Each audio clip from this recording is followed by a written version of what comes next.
Okay, 2 minutes early today. Gonna look at it's the 14th of June. Happy No King's Day. Um, Happy Flag Day. Weekly Marx, the autonomous collective.net. We're gonna look at Marx's value theory and the interpretation of value form. And this is a posting by Michael Roberts, who's quite important for getting at some of these kinds of problems. Brave New Europe, etc. I hope you'll find this useful. Um, this the value form commentary will still remain, even though we're sort of moving into kind of different directions past or including the critique of Western Marxism, which is still there, and we need to carry it on. But also that other things have become important as well. And of course, we can't forget the actual economy and the actual world. Um, I think it's important to come to grips with issues that relate to our modes of analysis. And I think in the coming weeks we'll be beginning to look at that, hopefully in preparation for the CSSGJ discussion by Andy Higginbottom on volume 3 of Marx's Capital. So we'll begin that particular process in preparation for that. With some review, of course, of volume 2 and volume 1. And yes, it sounds repetitive, but by the time you get to the end of volume 1, it's time to look back at the beginning, mainly chapter 1, which for some people, as I've mentioned before, um, whole books written just on chapter 1. Well, technically, I mean, there's a kerfuffle between folks, Fred Mosley and Michael Heinrich, and it's not a kerfuffle really. It's just a set of questions about what counts as demand. For example, Department Two, and in effect, most of the discussions on Volume One do have to do with things that were more fully articulated in Volume Two and Three, and which got in the editing process got included or front loaded into volume 1. And much of the kerfuffles are the fact that editing went on and there have been several translations and all of those stories that we've been looking at up to and including the fact that there is a new the 2024 translation in English is out. So this is Michael Roberts' view of this, and then I have a couple of articles also attached in this particular entry that discuss questions of value form, which I think one should always have a kind of point of view on, at least, because ultimately, when you start asking value form questions, you get down to the same issues that we've been looking at before. That some words are not as useful as they should be, and they imply a whole bunch of other meanings that aren't necessarily useful. For example, the congealment of labor. Okay. As I mentioned in a recent blog at the Historical Materialism Conference in London in November, there was a book launch for Fred Mosley's new book, Marx's Theory of Value, in Chapter 1 of Capital, a critique of Heinrich's value form interpretation. Michael Heinrich and Winfried Schwarz, a German Marxist who was also critical of Heinrich's interpretation, participated in the book launch, and this is a cover of the book. Marx's Theory of Value in Chapter 1 of Capital. Mosley's book is an examination of Marx's theory of value in Chapter 1 of Capital, almost paragraph by paragraph. In sections 1 and 2, and a detailed critique of Heinrich's value form interpretation of Chapter 1 is presented in his 2021 book, How to Read Marx's Capital, which is a translation of his 2018 book. What did we learn from Marx? How should we read Marx? Heinrich is a well-known German Marxist who has published widely on his value form interpretation of Marx's theory of value, and his work is influential not only in Germany, but also in the UK and other countries in Europe and around the world. He criticizes the traditional interpretation of the labor theory of value, according to which the value of commodities is determined solely in production, and he argues that value is only created when it is converted into money through the sale of commodities on the market. I'll have comments on that probably by the end. Mosley is one of the foremost scholars in the world today on Marxian economic theory. He has written or edited many books on Marxist theory. He reckons instead that Marx presented a labor theory of value according to which the value of commodities is determined solely in production by the socially necessary labor time required to produce the commodities. And you can see that's an opposing position. And Mosley argues in his book that the textual evidence in chapter 1 overwhelmingly supports the labor theory of value interpretation of Marx's theory of value. Let me break there for a moment.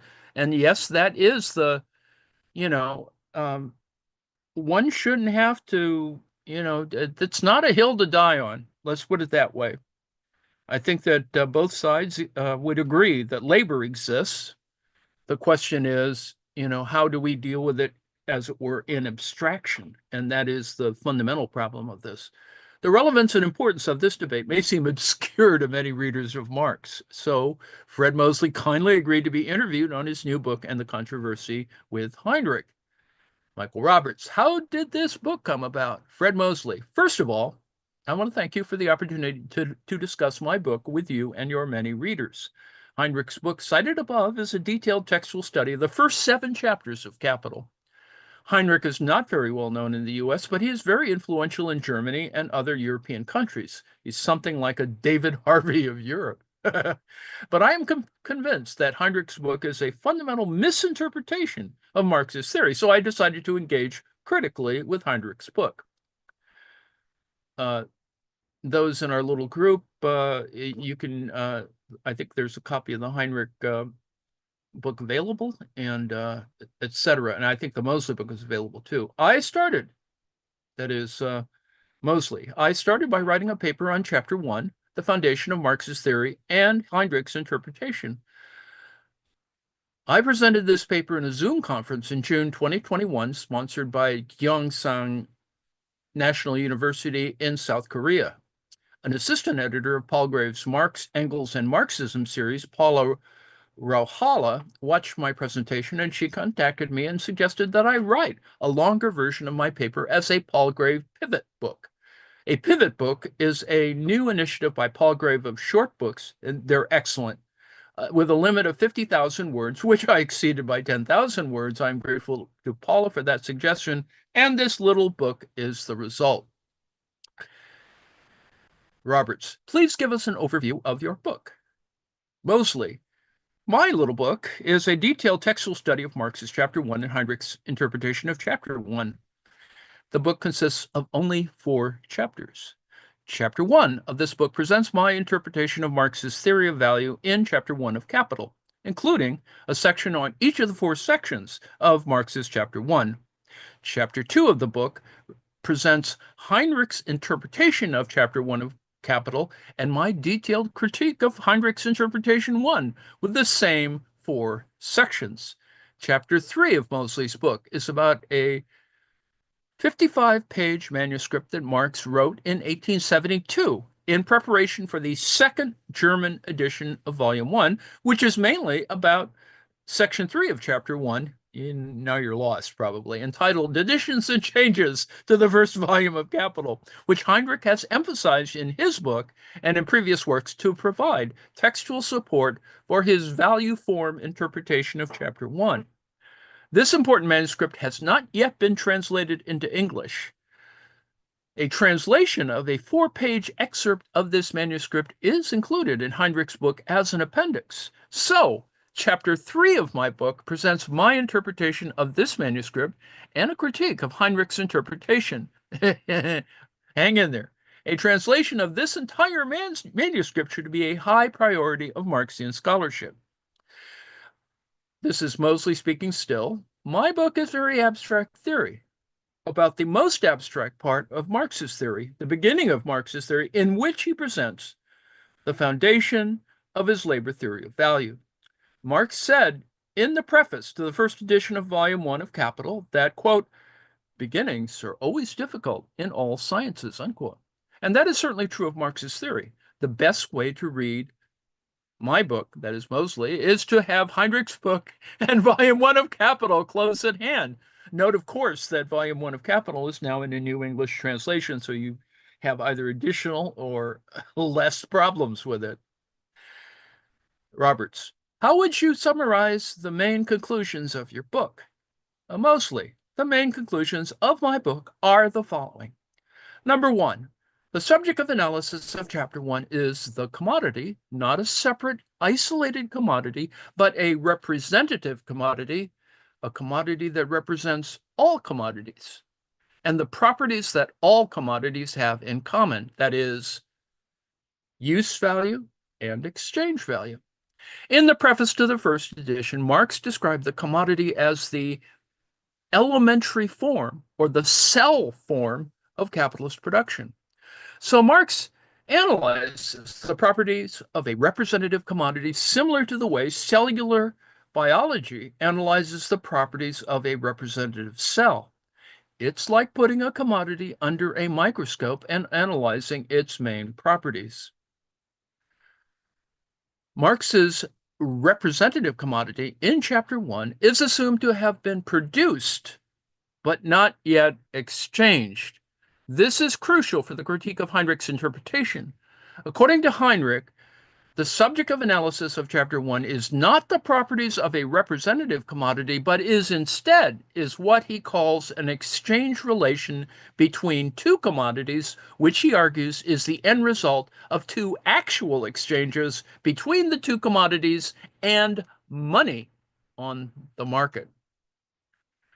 Number two, the value of commodities is derived in Section 1 of Chapter 1 from the property of the exchange value of the representative commodity, i.e., from the property that each commodity is equal to all other commodities in definite proportions. And this general relation of equality between each commodity and all commodities requires a common property that is possessed by all commodities. And that determines the proportions in which different commodities are equal. Marx argued that this common property of all commodities that determines their exchange values is the objectified, abstract human labor contained in commodities. And this is the result of the abstract human labor expended in production to produce the commodities. According to Heinrich, on the other hand, the value of commodities is not derived from a relation of equality between all commodities, but is instead derived from an analysis of an exchange relation between two commodities, which he argues presupposes actual exchanges of the two commodities with money on the market. Number three, the magnitude of the value of each commodity is exclusively determined by the quantity of socially necessary labor time expended in production to produce each commodity. Heinrich argues, on the other hand, that the magnitude of value of a commodity depends in part on the relation between supply and demand for the commodity on the market. This is the best known assumption of the value form interpretation of Marx's theory of value. Number four, the labor that produces commodities has a dual character in production. That is, both concrete labor and abstract labor are characteristics of the same labor process in production. Section 2 of Chapter 1, in particular, presents very strong textual evidence to support this interpretation of the dual character in production of labor that produces commodities. Weaving and tailoring are Marx's two examples in Section 2. The labor process of weaving produces the use value of linen, its dual character also being abstract human labor that produces the value of the linen. The same dual character is true of the labor process of tailoring and all other particular labor activities. The values of the linen and the coat are compared by comparing the labor time required to produce each one of them. And nothing is said in this about exchange in this section. Now, Heinrich argues, on the other hand, that labor in production is only concrete labor and is not yet abstract labor. Abstract labor comes to exist only in exchange, and thus the dual character of the labor that produces commodities comes to exist only in exchange. According to Heinrich's interpretation, tailoring and weaving and any other labor process possess only a single character in production, not a dual character. Now, this interpretation is clearly contradicted by Section 2.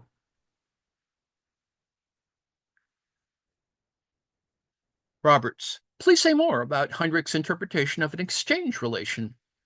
That seems to be a central concept in Heinrich's interpretation. Now, Mosley, Heinrich's concept of exchange relation is completely original with him. No one else puts so much emphasis on this term and defines it in the way that he does. And it is a new concept in his interpretation. It was not included in his 2012 book, Introduction to Marx's Capital. And unfortunately, he does not explain this very well in this book, especially for such a fundamental concept. There is nothing in his Introduction to Marx's Capital book about this concept. There are only 1.5 pages in an appendix in the back of the book on the abstractions that result in this concept, which he doesn't refer to once in the rest of the book, and 1.5 pages in his first discussion of this concept on page 53 to 54. And from then on, he just presumes his interpretation of exchange relation and applies it to different passages in Marx's text. This is still Mosley. I am pretty sure that most readers of Marx, especially beginning readers, will not understand the meaning and significance of Heinrich's concept of exchange relation in his interpretation. A young Marx scholar from Australia wrote a 2,000-word review of Heinrich's book for Marx and Philosophy, and she didn't mention the concept of exchange relation at all. I myself had to work pretty hard to understand it because it is so poorly presented. Heinrich defines exchange relation as an exchange between two commodities. To take one of his examples that is borrowed from Marx, 1/4 of wheat is exchanged for X boot polish. Heinrich comments that this definition seems like direct barter exchange between the two commodities, but he states that this is not so because direct barter seldom actually happens in capitalism. Instead, Heinrich interprets the exchange relation between two commodities as the end result of two actual acts of exchange between the two commodities and money on the market. Thus, 1/4 of wheat is sold for 10 shillings, and 10 shillings is used to purchase X boot polish. The important point is that Heinrich's concept of exchange relation between two commodities presupposes actual exchanges between these two commodities and money on the market. Heinrich does not clearly specify whether these acts of exchange that are presupposed in his interpretation of the exchange relation are assumed to be actual acts of exchange on the market. However, they must be actual acts of exchange in order to be consistent with Heinrich's general value form interpretation, according to which commodities possess value only if they've been actually exchanged on the market. Before actual exchange, according to the Heinrich's interpretation, commodities do not possess value. Indeed, products are not even commodities before exchange. Products of labor become commodities, and commodities come to possess value only as a result of actual exchanges on the market.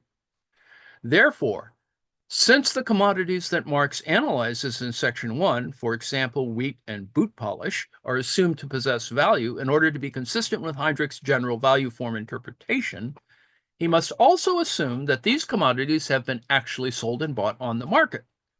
If the commodities have not been actually exchanged on the market, then these commodities would not possess value, according to Heinrich's general value form interpretation.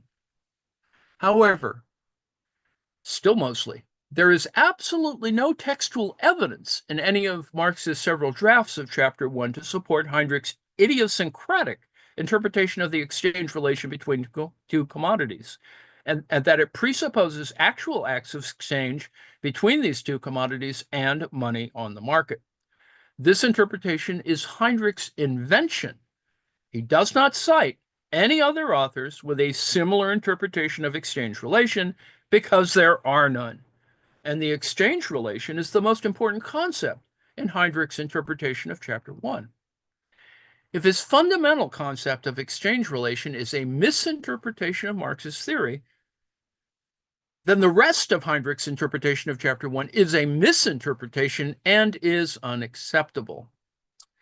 Still mostly, I think it's clear that the subject of analysis of Chapter 1 is the commodity, a representative commodity that is used to analyze the properties that all commodities have in common, use value and value. Chapter 1 is not about exchange at all. The commodity that is exchanged in Chapter 1 has been produced, but not exchanged, not yet exchanged. Exchange is not considered until Chapter 2, the process of exchange. You may already be thinking that Mosley has, sort of overdetermined the result.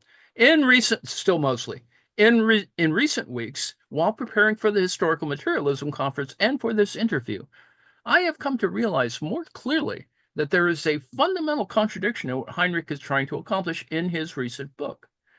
In his previous works, he has presented many times and all over the world a strong value form interpretation of Marx's theory of value, according to which the value of a commodity exists only as a result of an actual exchange on the market.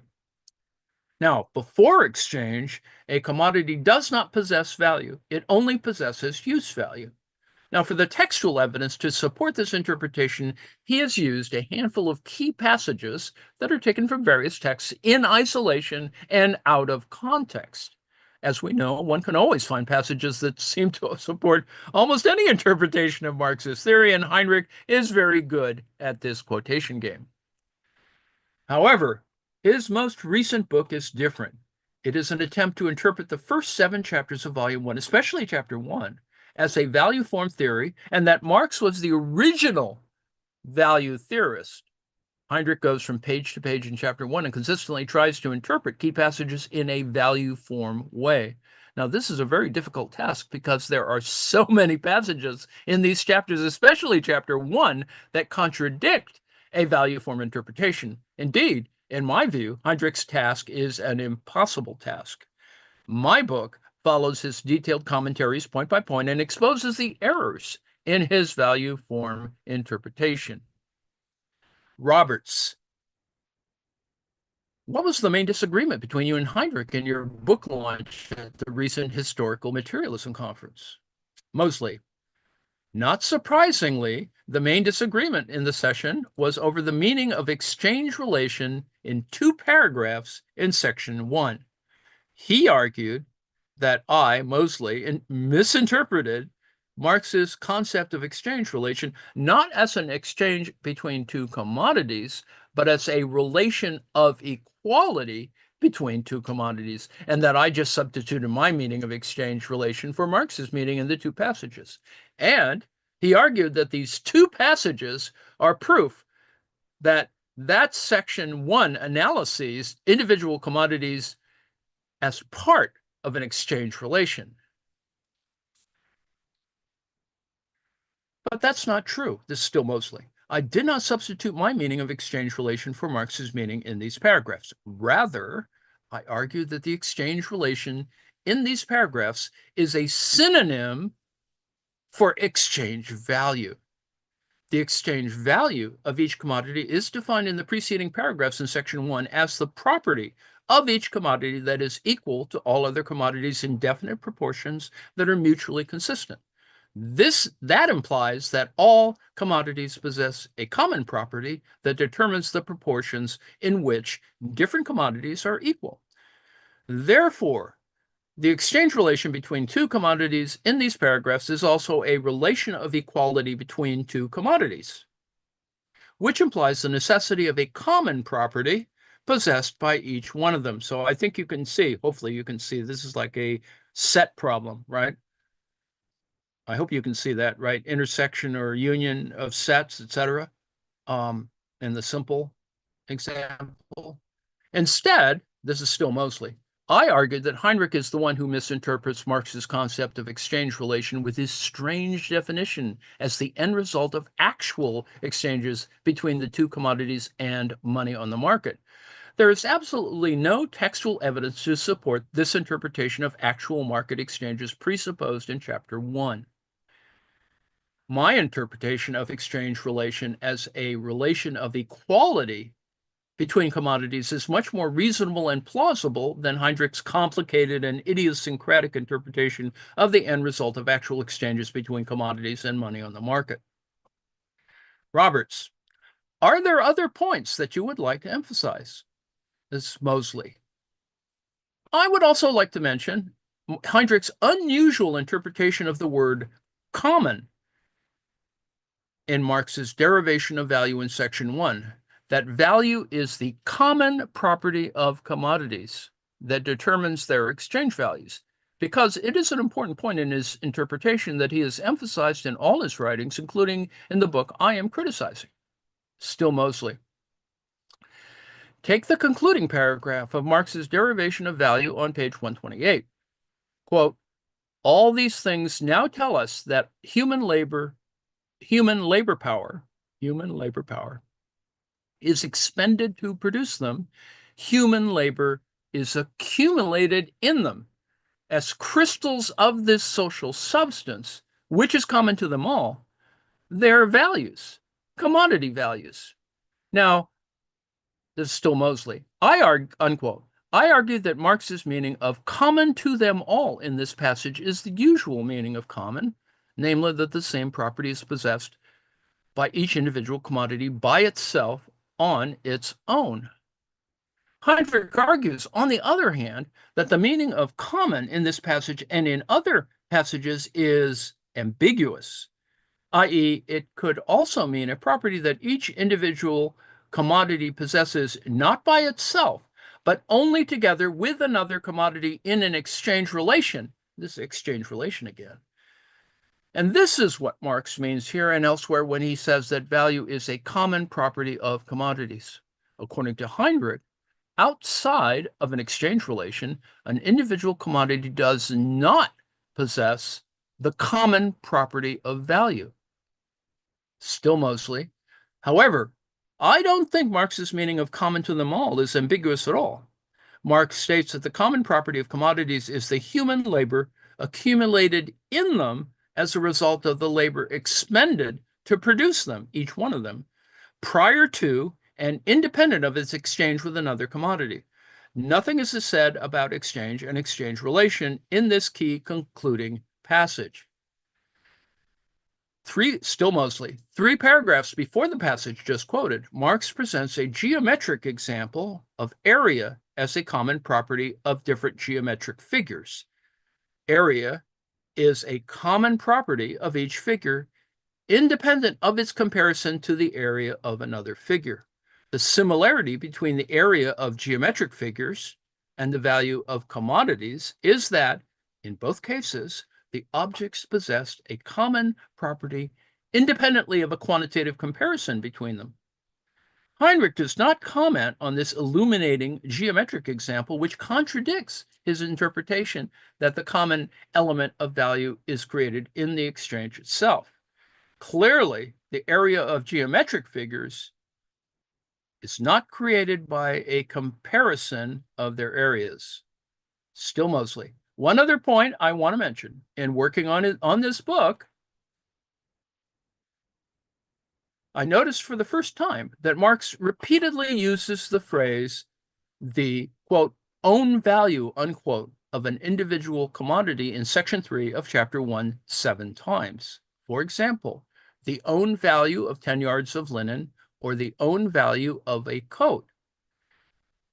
The own values of the linen and the coat are compared and equated, but nothing is said about exchange. These passages are clear and unambiguous textual evidence that each individual commodity possesses its own value, independent of acts of exchange between commodities and money on the market. This directly contradicts Heinrich's interpretation that an individual commodity possesses value only if it has been actually exchanged with money on the market.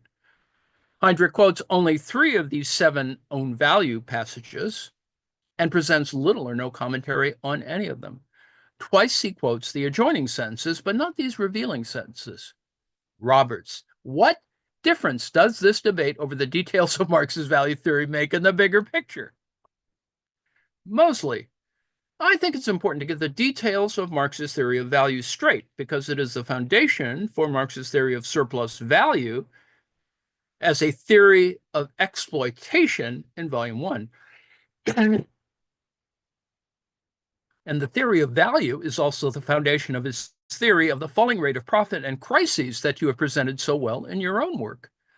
In the preface to the first edition of Capital, Marx stated, quote, to the superficial observer, the analysis of these forms, the commodity form of the product of labor and the value form of the commodity, seems to turn on minutiae.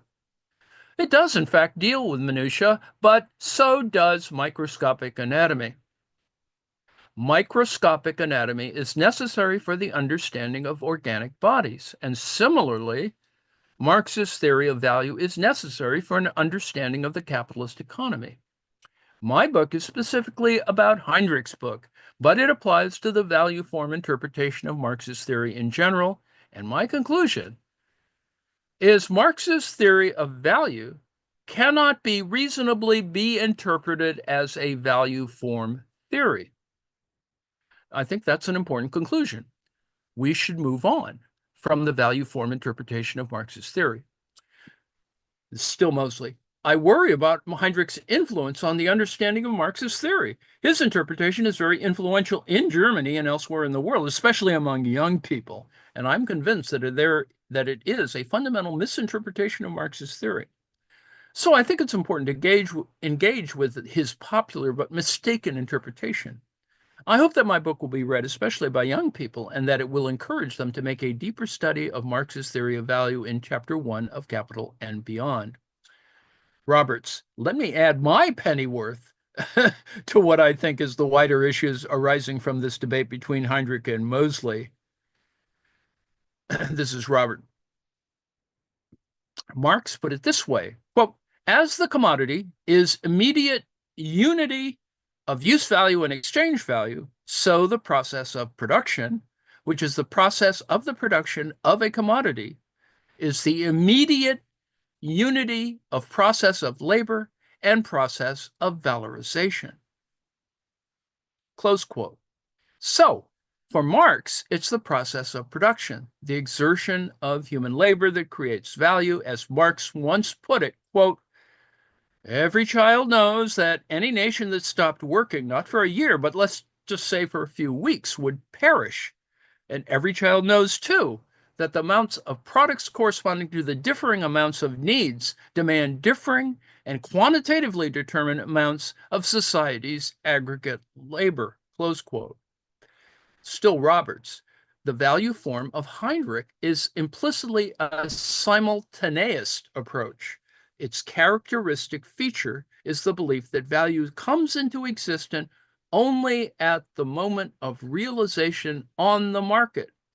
Consequently, production and realization are collapsed into each other and time is wiped out. But the process of production and circulation, that is, exchange, is not simultaneous, but temporal, that is, unfolds over time. At the start of production, there are inputs of raw materials and fixed asset from a previous production period. So there is already constant or dead labor value in the commodity before exchange. Then production takes place to make a new commodity using human labor. This creates potential new value, which is realized later in a modified quantity when sold. But why, still Roberts, but why does all this matter? For me, Marx's value theory is about showing the fundamental contradiction in capitalism between production for social need, that is, use value, and production for profit, exchange value. Under capitalism, units of production are commodities that have a dual character which epitomizes this contradiction. For Marx, money is a representative of value, not value itself. If we think that value is only created when selling the commodity for money and not before, then the labor theory of value is devalued into a theory of money. Then, as mainstream neoclassical economics argues, we don't need a labor theory of value at all because the money price will do. Money prices are what mainstream economics looks at, ignoring or dismissing value by human labor power, and therefore the exploitation of labor by capital for profit. It removes the basic contradiction of capitalist production. Still Roberts. Also, it leads to a failure to understand the causes of crises in capitalist production. It's no accident that Heinrich dismisses Marx's law of profitability as illogical, indeterminate, and irrelevant to explaining crises, and instead looks to excessive credit and financial instability as the causes. Heinrich even claims that in later years, Marx dropped his law of profitability, although the evidence for that, dropping the law of profitability, is non-existent. If profits, that is surplus value, from human labor disappear from any analysis to be replaced by money, then we no longer have a Marxist theory of crisis or any theory of crisis at all. So, where does that leave us? I would say that to even making comparisons is an act of exchange, which gets us, deeper in the weeds on the question of cognition. But it does seem that Heinrich is making a static analysis of what counts as the difference between production and exchange, or production and circulation, Department 1 and Department 2. And this is problematic only because of Chapter 1 being as it were, a summary or a précis of a lot of other stuff. And as I've said, including thoughts of a later year, editing, translation, all of those other things. And so this could be all a tempest in a teapot over the issue of what counts as an exchange and what is, and Mosley's objection, I think, is on the issue of actual exchange, what counts as actual exchange, and that you always have to have actual exchanges going on.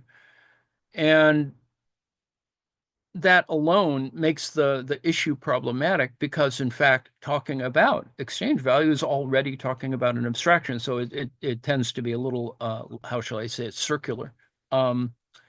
But without getting into the weeds on that, because I think that it is important to sort of straighten out a few of these things, and we may not get to the answer on this. And one would assert, hopefully, that the whole point of a value theory, not necessarily, but certainly possible, based on labor, but maybe not on labor. Maybe it's just labor power, which is kind of the move that Marx himself makes, right? So I think you need to lighten up a little on trying to hold Heinrich accountable on that level. On the other hand, I've heard Heinrich talk about this, and he does. I think he's very committed to this idea that it doesn't happen until exchange occurs. And I think the point that you want to make, and I hope that one can agree with this, that the frame around this entire process of the commodity automatically presumes exchange. the commodity is not reified in that way. In fact, has abstract elements to it. It has abstract meaning. It exudes the message of exchange. It can only exude the message of exchange. So, insisting that the relation element is, a little, well, tautological, let's say, but, whatever. So that would be my comment on this. The next section is not necessarily on this, but it is these questions of reconstructing capital in the 21st century that become problematic for us all.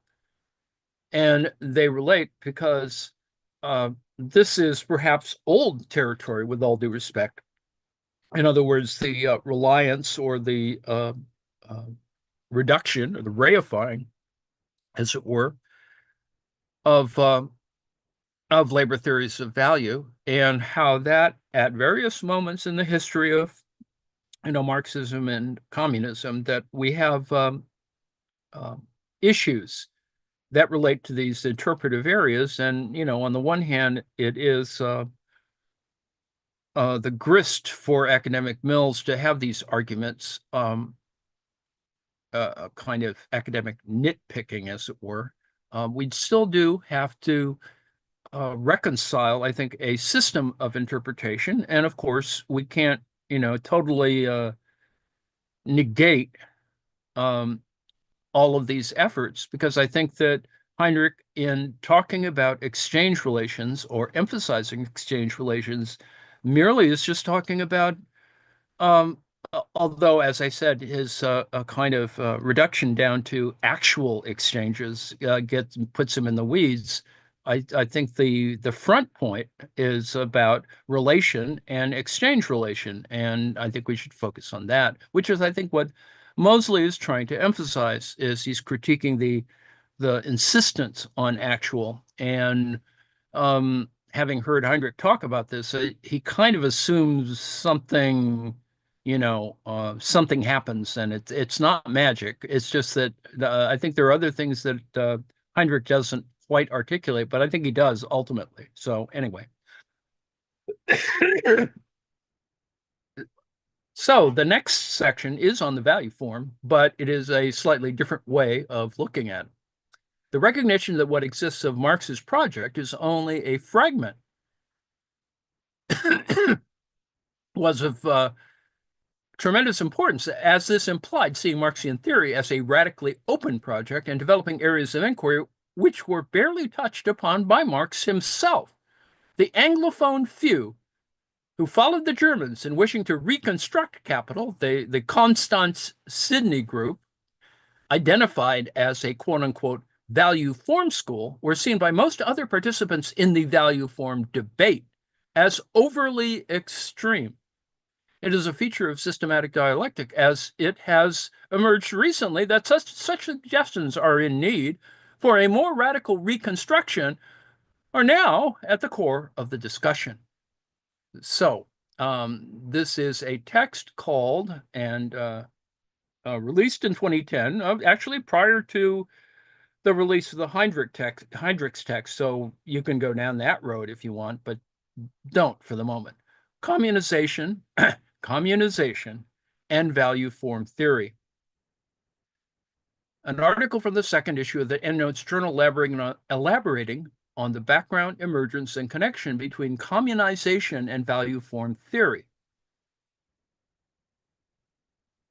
Quote, the value form of the product of labor is the most abstract, but also the most universal form of the bourgeois mode of production.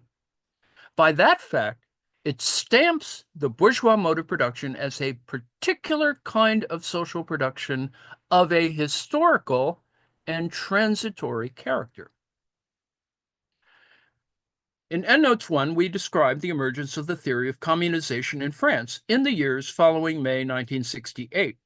The following text and others in this issue operate within this perspective of communization, but they also draw heavily upon theoretical developments in the area of Marxian value form theory, and in particular upon the tendency of systematic dialectic which has emerged in recent years. We're already 13 years past that, so, whatever. Marx was clear that what distinguished his approach and what made it a critique rather than a continuation of classical, as it were, political economy, was its analysis of the form of value. In his celebrated exposition of, quote, the fetish character of the commodity and its secret, unquote, he writes, political economy, this is Marx, political economy has indeed analyzed value and its magnitude, however incompletely, and has uncovered the content concealed within this form. But it has never once asked the question why this content has assumed that particular form. That is to say, why labor is expressed in value and why the measurement of labor by its duration is expressed in the magnitude of the value of the product. These forms, which bear the unmistakable stamp of belonging to a social formation in which the process of production has mastery over man instead of the opposite, appear to the political economist's bourgeois consciousness to be as much a self-evident and nature-imposed necessity as productive labor itself. Despite such statements, close quote, despite such statements by Marx, the connection between the value form and fetishism, that is, the inversion where humans are dominated by the results of their own activity, did not play much role in the interpretation of capital until the 1960s. Instead, accounts of Marx's economics emphasized the apparently simple argument in the first two sections of Chapter 1 of Capital, where labor is identified as lying behind the value of commodities. The latter two sections of the chapter, on the value form and fetishism, were generally taken as a more or less convoluted way of describing the market and passed over quickly. Thus, the careful way Marx distinguished his understanding from the classical political economy of Ricardo was not explored. When Marxists insisted on the labor theory of value, they did so in terms of the quantitative issue of the substance and magnitude of value rather than the qualitative issue of the form of value. Against the neoclassical revolution in bourgeois economics, which repudiated the labor theory of value, Marxists tended to assert the classical position that labor is the substance of value and that value is the labor embodied in the product. Like the classical political economists, Marxists failed to address the peculiarity of the social process of reduction that is necessary for such quantitative magnitudes to be compared. That is to say, they too did not ask the question of why labor appears in the value form of its product, and what kind of labor can so appear. Yet, as Marx indicates, it is only by understanding the intricacy of the value form that one can understand the subsequent forms of money and capital, or how human activity takes the form of the accumulation of capital. For Marx, the value form is an expression of the dual character of labor in capitalism. Its character as concrete labor appearing in the use value of the commodity, and its character as abstract labor appearing in the value form. Though abstract labor is historically specific to capitalism, the failure to properly distinguish these two aspects of labor, concrete and abstract, means that the value form is taken as an expression of simple natural human labor as such. Labor as the content or substance of value was seen to be physiological labor, that is, something independent of its social form. Here, substance is taken to be something that naturally resides in the object. But for Marx, abstract labor and value are more peculiar than that.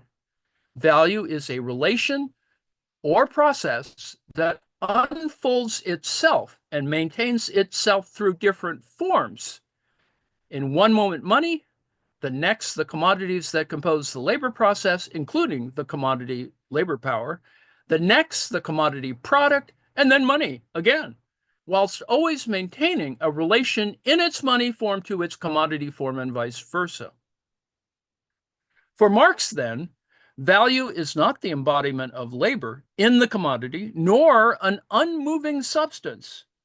It is rather a relation or process which dominates those who bear it, a substance that is at the same time subject.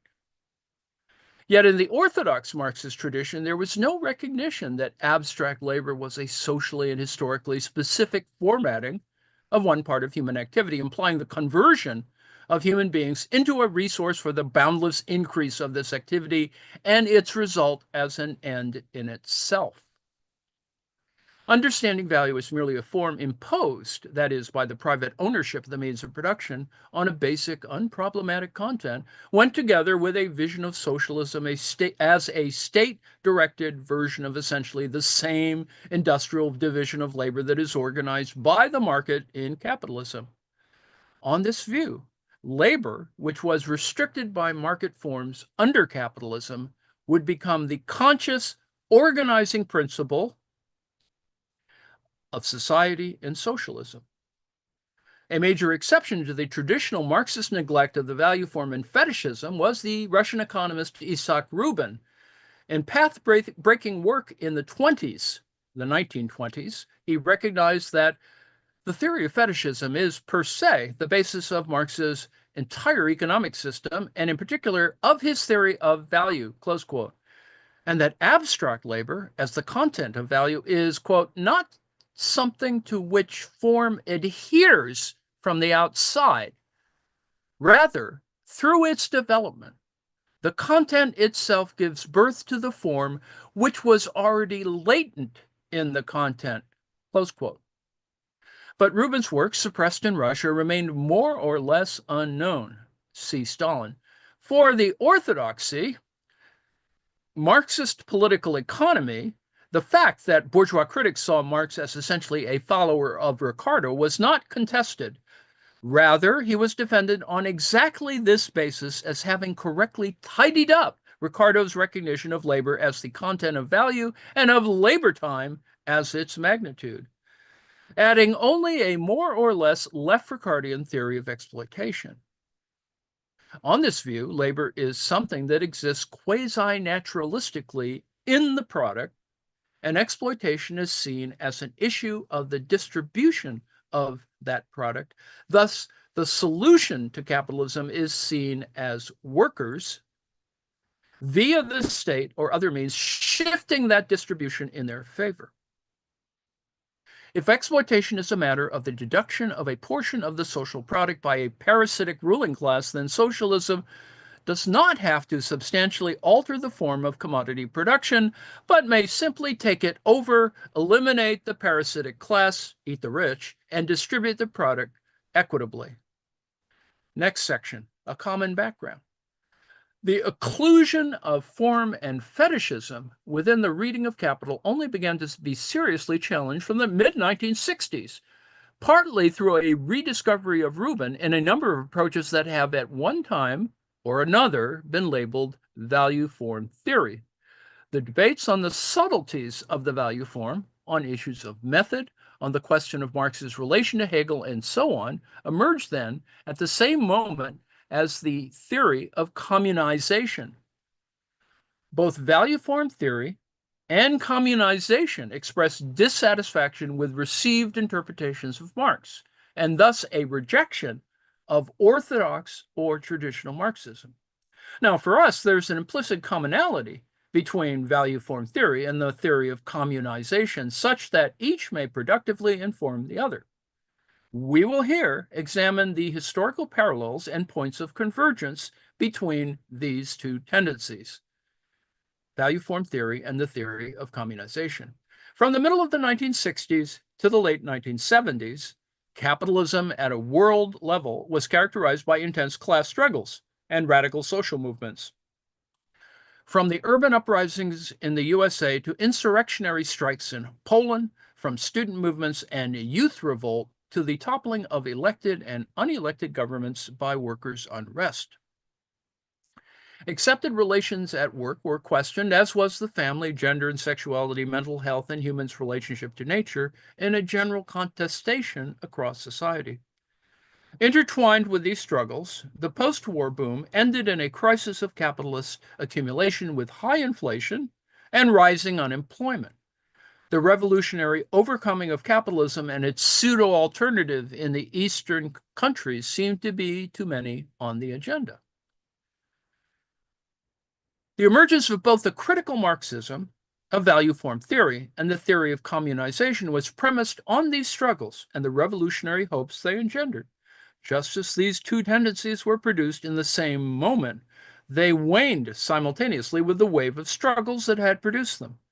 The 70s crisis of accumulation, rather than leading to an intensification of struggles and their development in a revolutionary direction, actually gave rise to a radical capitalist restructuring in which the movements and the revolutionary expectations linked to them were comprehensively defeated. This restructuring led to the relative eclipse of these discussions. Just as the discussion of communization in France emerged in the early 1970s, only to fade away in the 1980s and early 90s before resurfacing again recently, contemporary interest in quote-unquote systematic dialectic is in many ways a return to the value form debates of the 1970s after a period when the discussion had gone relatively quiet. Communization. This is Marx. Quote, "It is not the unity of living and active humanity with the natural inorganic conditions of their metabolic exchange with nature, and hence their appropriation of nature, which requires explanation, or is the result of a historical process, but rather the separation between these inorganic conditions of human existence and this active existence, a separation which is completely posited only in the relation of wage labor and capital." Close quote. The theory of communization emerged as a critique of various conceptions of the revolution inherited from both the second and third international Marxism of the workers' movement, as well as its dissident tendencies and oppositions.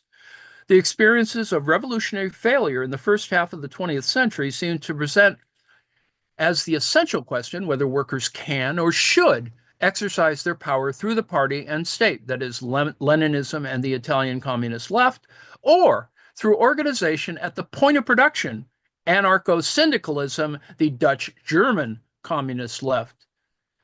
On the one hand, some would claim that it was the absence of the party or of the right kind of party that had led to revolutionary changes being missed in Germany, Italy, or Spain, while on the other hand, others could say that it was precisely the party and the statist political conception of the revolution that had failed in Russia and played a negative role elsewhere. Those who developed the theory of communization rejected this posing of revolution in terms of forms of organization and instead aimed to grasp the revolution in terms of its content. Communization implied a rejection of the view of revolution as an event where workers take power followed by a period of transition. Instead, it was to be seen as a movement characterized by immediate communist measures, such as the free distribution of goods, both for their own merit and as a way of destroying the material basis of the counter-revolution.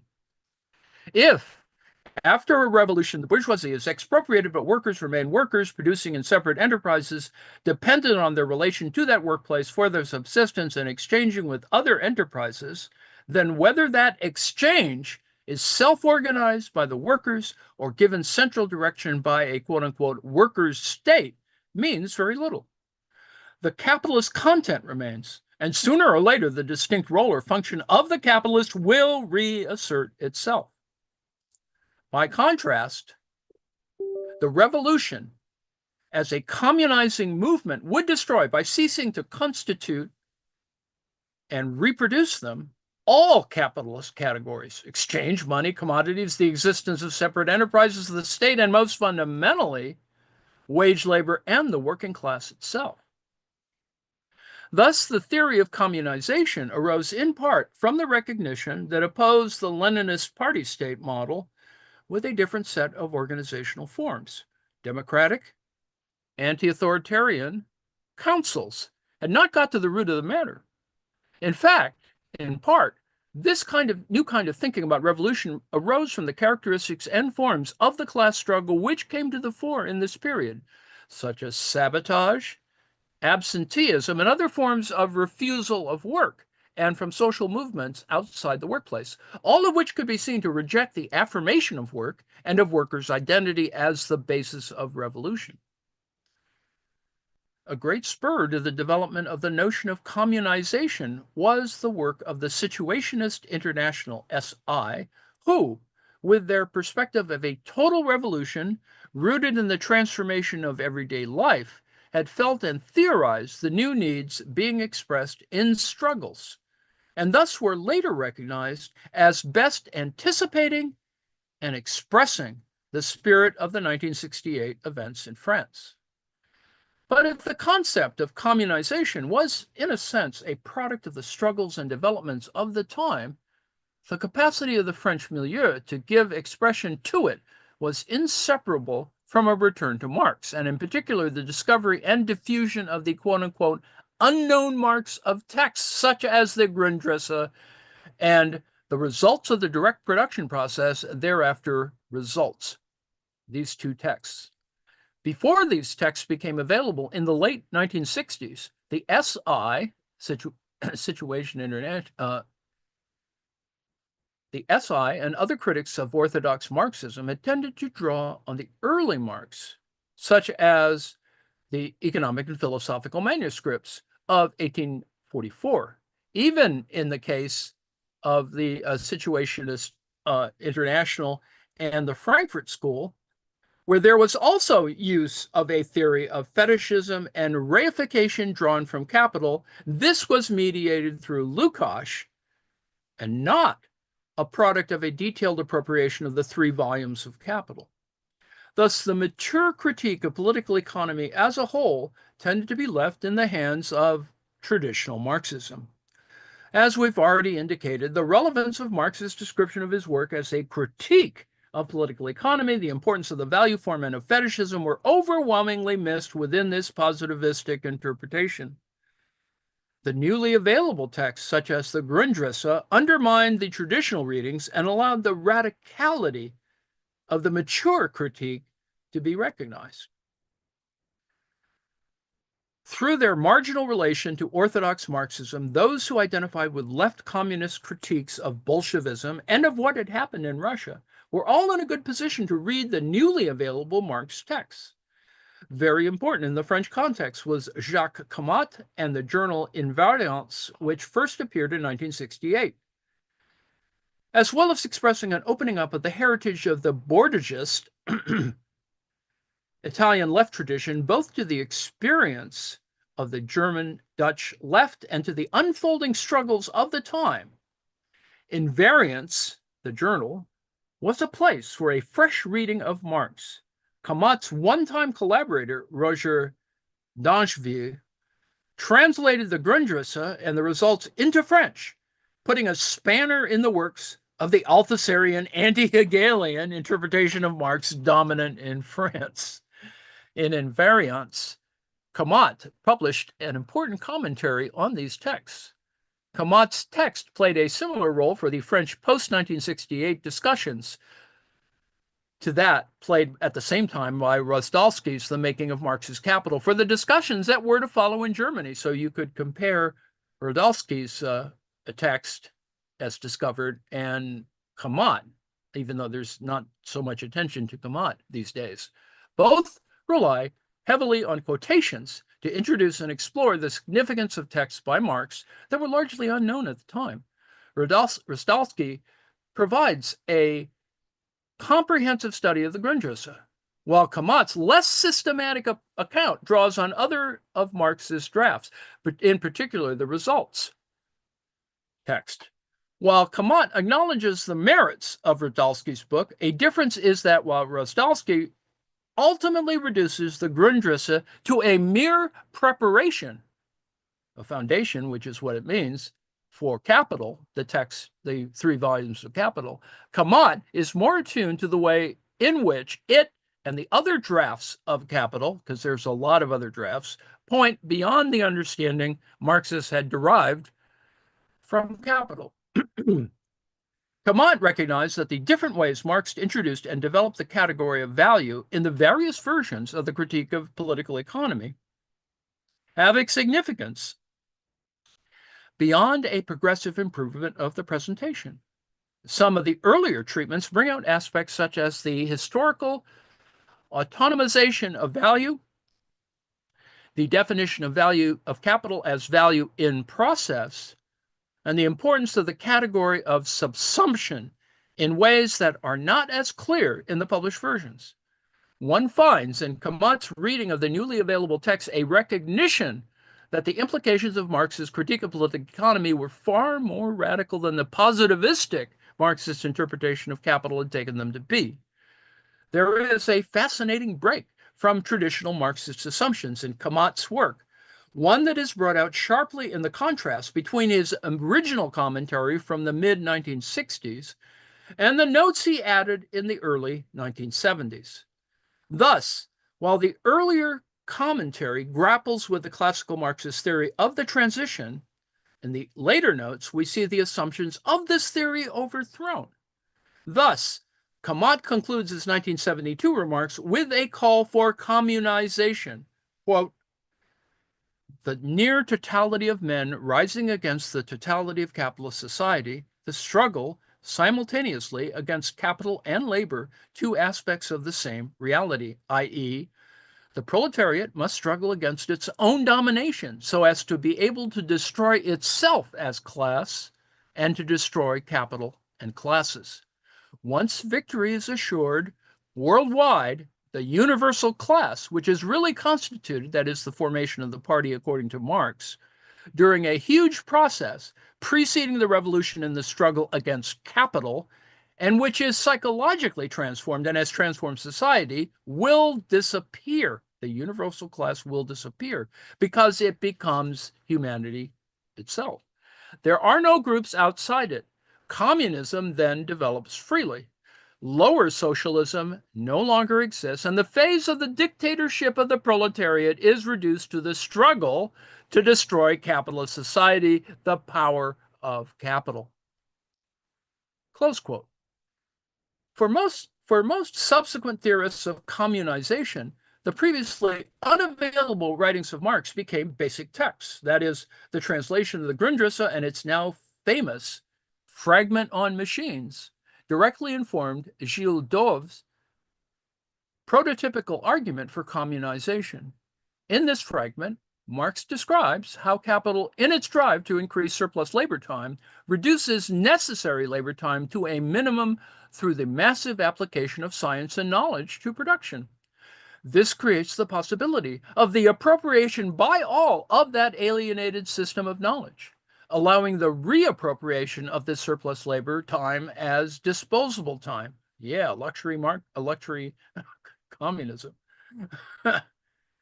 Communism is thus understood not in terms of a new distribution of the same sort of wealth based in labor time, but as founded on a new form of wealth measured in disposable time.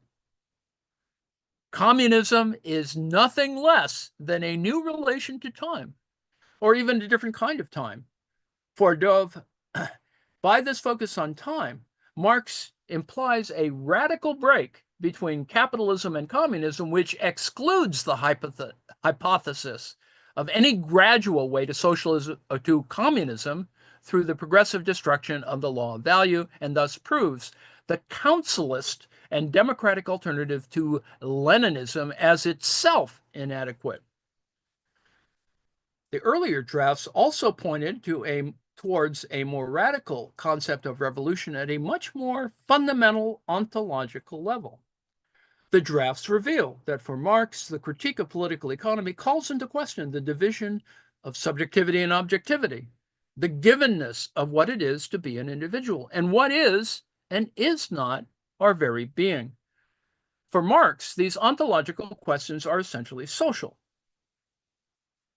He considered that the political economists had more or less succeeded in clarifying the categories which grasped the social forms of life under capitalism. While the bourgeoisie, however, tended to present these as ahistorical necessities, Marx recognized them as historically specific forms of the relationship between humans and between humans and nature.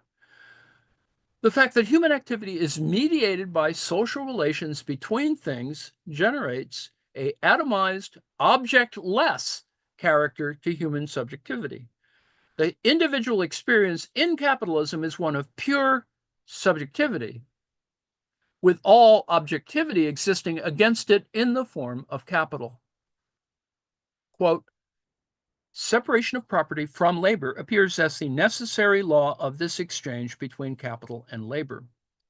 Labor, posited as non-capital or not capital as such, is, number one, not objectified labor conceived negatively, separated from all means and objects of labor from its entire objectivity. This living labor, existing as an abstraction from these moments of its actual reality, also not value. This complete denudation, purely subjective existence of labor, stripped of all objectivity. Labor as absolute poverty. Absolute poverty. Number two, labor posited as not capital as such is, number two, not objectified labor, not value conceived positively or as a negativity in relation to itself. Labor, not as an object, but as activity, not as itself value, but as the living source of value. The in every way mutually contradictory statements that labor is absolute poverty as object on one side and is on the other side the general possibility of wealth as subject and as activity are reciprocally determined and follow from the essence of labor, such as it is presupposed by capital as its contradiction and as its contradictory being, and as such it in turn presupposes capital. Close quote. Such ontological considerations play a major role in the work of Théorie Communiste, TC, a group that emerged in the mid-1970s from the discussions of the post-1968 communization milieu. For TC, Theory Communiste, the communist revolution understood as communization does not establish a quote-unquote republic of labor or any new form of management of the means of production. Rather, it is the overcoming of the alienated social relation of production which constitutes the separation of subjectivity and objectivity experienced in capitalism. It's overcoming the alienated social relation of production which constitutes the separation of subjectivity and objectivity experienced in capitalism. In the overcoming of the separation of individuals from each other and from the means of production, communization overcomes the separation of human subjectivity from objectified labor, i.e., the subject-object split that forms the basis of social reality under capitalism. TC envisaged this as an overcoming of each dimension which Marx describes in the Grundrisse. Labor ceases to exist as a separate activity. Production no longer distinguishes itself from and dominates reproduction. Needs are no longer separate from capacities, and individuals no longer confront their sociality through the mediation of the exchange of their products, see above, or in the form of their state, of the state. They become directly social. The revolution as communization dissolves both the social forms of things, i.e., their existence as carriers of objectified labor, of value, they become things again, and the atomized, empty, and separated out subject form of the individual.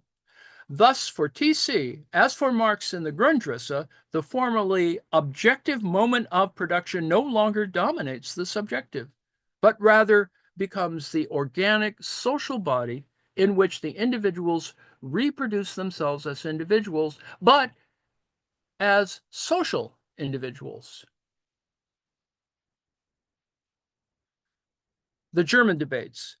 The fresh appropriation of Marx, out of which the perspective of communization arose, was part of a much wider process of the reappropriation and development of radical readings of Marx. After the Hungarian Revolution of 1956, official communism no longer had a hegemony over dissent and the interpretation of Marx in Western countries. Now, while Marx had said, doubt everything, orthodox or traditional Marxism tended to present itself as a unified worldview with an answer to every question. It had an all-bracing philosophy, that is, dialectical materialism, a mechanistic view of history, historical materialism, and its own economics, Marxist political economy. These three pillars of the official version of Marxism were called into question by a return to Marx's critical spirit, in much the same way that an earlier generation of critical Marxism had flowered in the immediate wake of the Russian Revolution. The revitalization of Marxian theory in this period, as in the 1920s, involved a break from seeing Marxism as a positive system of knowledge and a recognition of its critical dimension, a move in which Marx's relation to Hegel was again in question. By the mid-1960s, the rejection of received interpretations of Marx began to extend to Capital, his central work. New readings drew on earlier drafts of the Critique of Political Economy and were interested not just in the results Marx arrived at, but also in the method he used to get there. In France, Capital, the book Capital, Marx's Capital, was reread in a structuralist fashion. In Italy, Tronti and Apparismo took it up from the point of view of the working class. And in Germany, there arose a Neue Marx-Lektur, the new Marx reading. The German language gave the Neue Marx lecture a clear advantage over investigation into Marx in other countries. The new texts of the unknown Marx generally became available and known in German before any other language, the Miga, and there were, of course, no issues of translation. Furthermore, the great cultural resource that Marx had used in the Critique of Political Economy, that is, classical German idealism, was not subject to the same problems of the reception of Hegelian thought as in other countries. Thus, while in Italy and France, the new readings of Marx tended to have a strong anti-Hegel bias as a reaction against earlier fashions for Hegelianism and Hegelian Marxism, the German discussions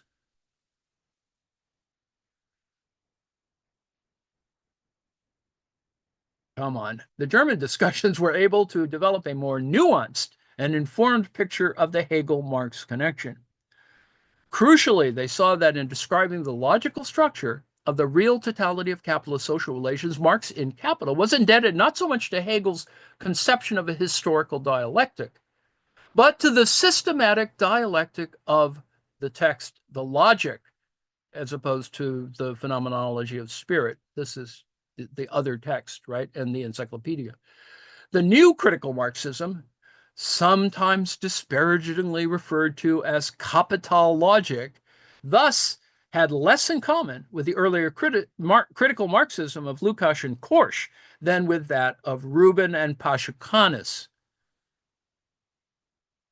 The Neue Marx lecture was not a homogeneous school, but a critical approach involving serious arguments and disagreements that nonetheless shared a certain direction. The political context for the German debates was the rise of a radical student movement. The movement had two poles, one traditionalist, sometimes with links to the East German state and with an orthodox Marxist orientation to the labor movement, and a stronger anti-authoritarian pole influenced by the critical theory of the Frankfurt School, particularly its psychoanalytic dimension, which offered an explanation for why workers seemed uninterested in the revolution.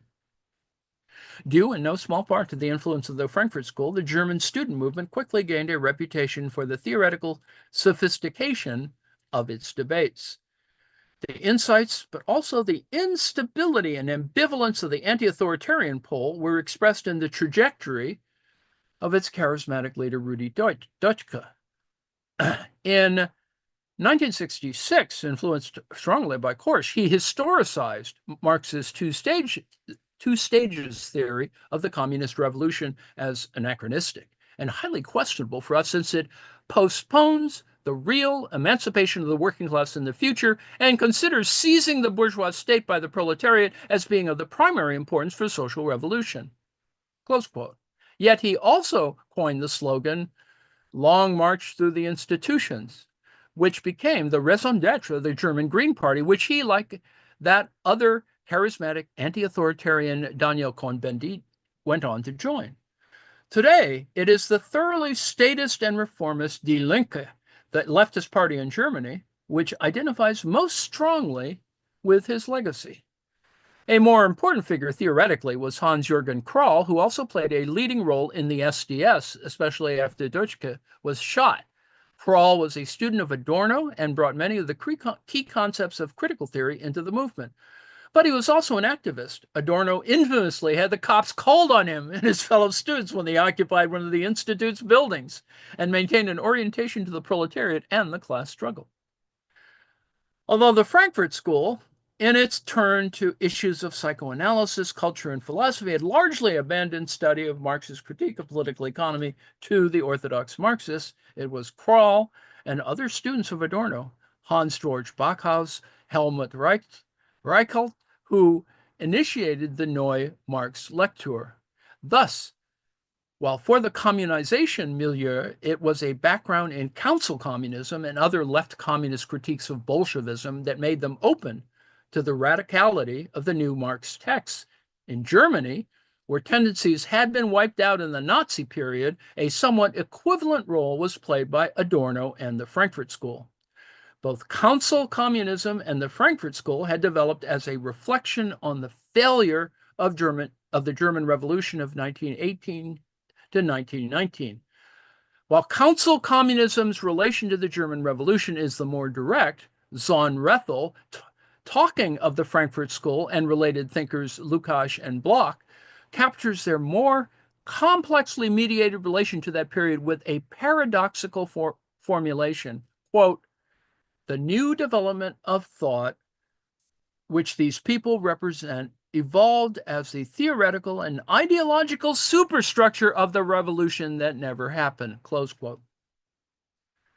Though detached from any working class milieu, the Frankfurt School had attempted to keep alive a critical and emancipatory Marxism against its development as an apologetic ideology for state-centered accumulation in Russia. The affinity with council communism is most clearly on display in earlier texts such as Horkheimer's Authoritarian State book, which the anti-authoritarian students published to the disapproval of the rather conservative later Horkheimer. Nonetheless, a radical critique of capitalist society remains at the center of Adorno's less obviously political text of the 1950s and 60s. Indeed, perhaps even precisely due to their avoidance of the logic of immediate political effectiveness. While the ultra-left had attempted to keep alive the emancipatory promise of Marxist theory against the actual developments of labor movements by emphasizing working class autonomy against working class representation and institutions, the Frankfurt School had paradoxically attempted the same task, but by turning away from the immediate class struggle and economic questions. This meant that the radical reappropriation of Marx in 1960s Germany necessarily took the form of both a continuation and a break from the legacy of the Frankfurt School. The intersection between a sensibility informed by the Frankfurt School and a turn to the detailed study of the critique of political economy avoided by them is expressed in an anecdote about Backhaus. According to Reichelt, the origins of the program of the Neue Marx Lecture may be traced to a moment in 1963 when Backhaus, while in student accommodation in Frankfurt, accidentally came across what was at that point a very rare first edition of Capital. He noted that the differences from the second edition immediately leapt from the page, but that this was only possible because he had heard Adorno's lectures on the dialectical theory of society. For, quote, had not Adorno repeatedly put forward the idea of a conceptual in reality of itself, of a real universal, which can be traced back to the abstraction of exchange, see above, without his questions about the constitution of the categories and their interrelation in political economy, and without his conception of an objective structure that has become autonomous, this text would have remained silent, just as it had been throughout the then already 100 years of discussion of Marx's theory of value, close quote.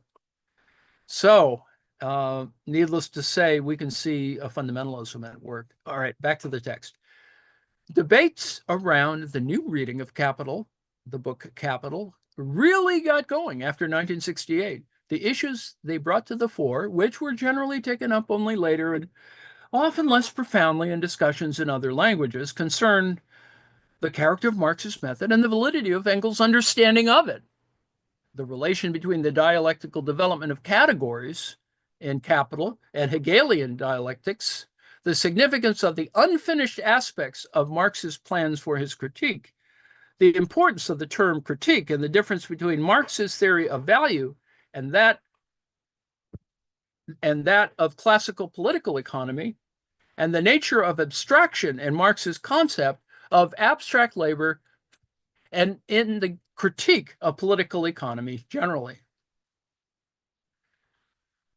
Despite their often philological and abstract character, debates around the new reading of Capital were seen to have a political importance in the tension between the anti-authoritarian and the traditionalist pole of the student movement, with the latter maintaining that the framework of orthodox Marxism needed only to be modernized and adjusted.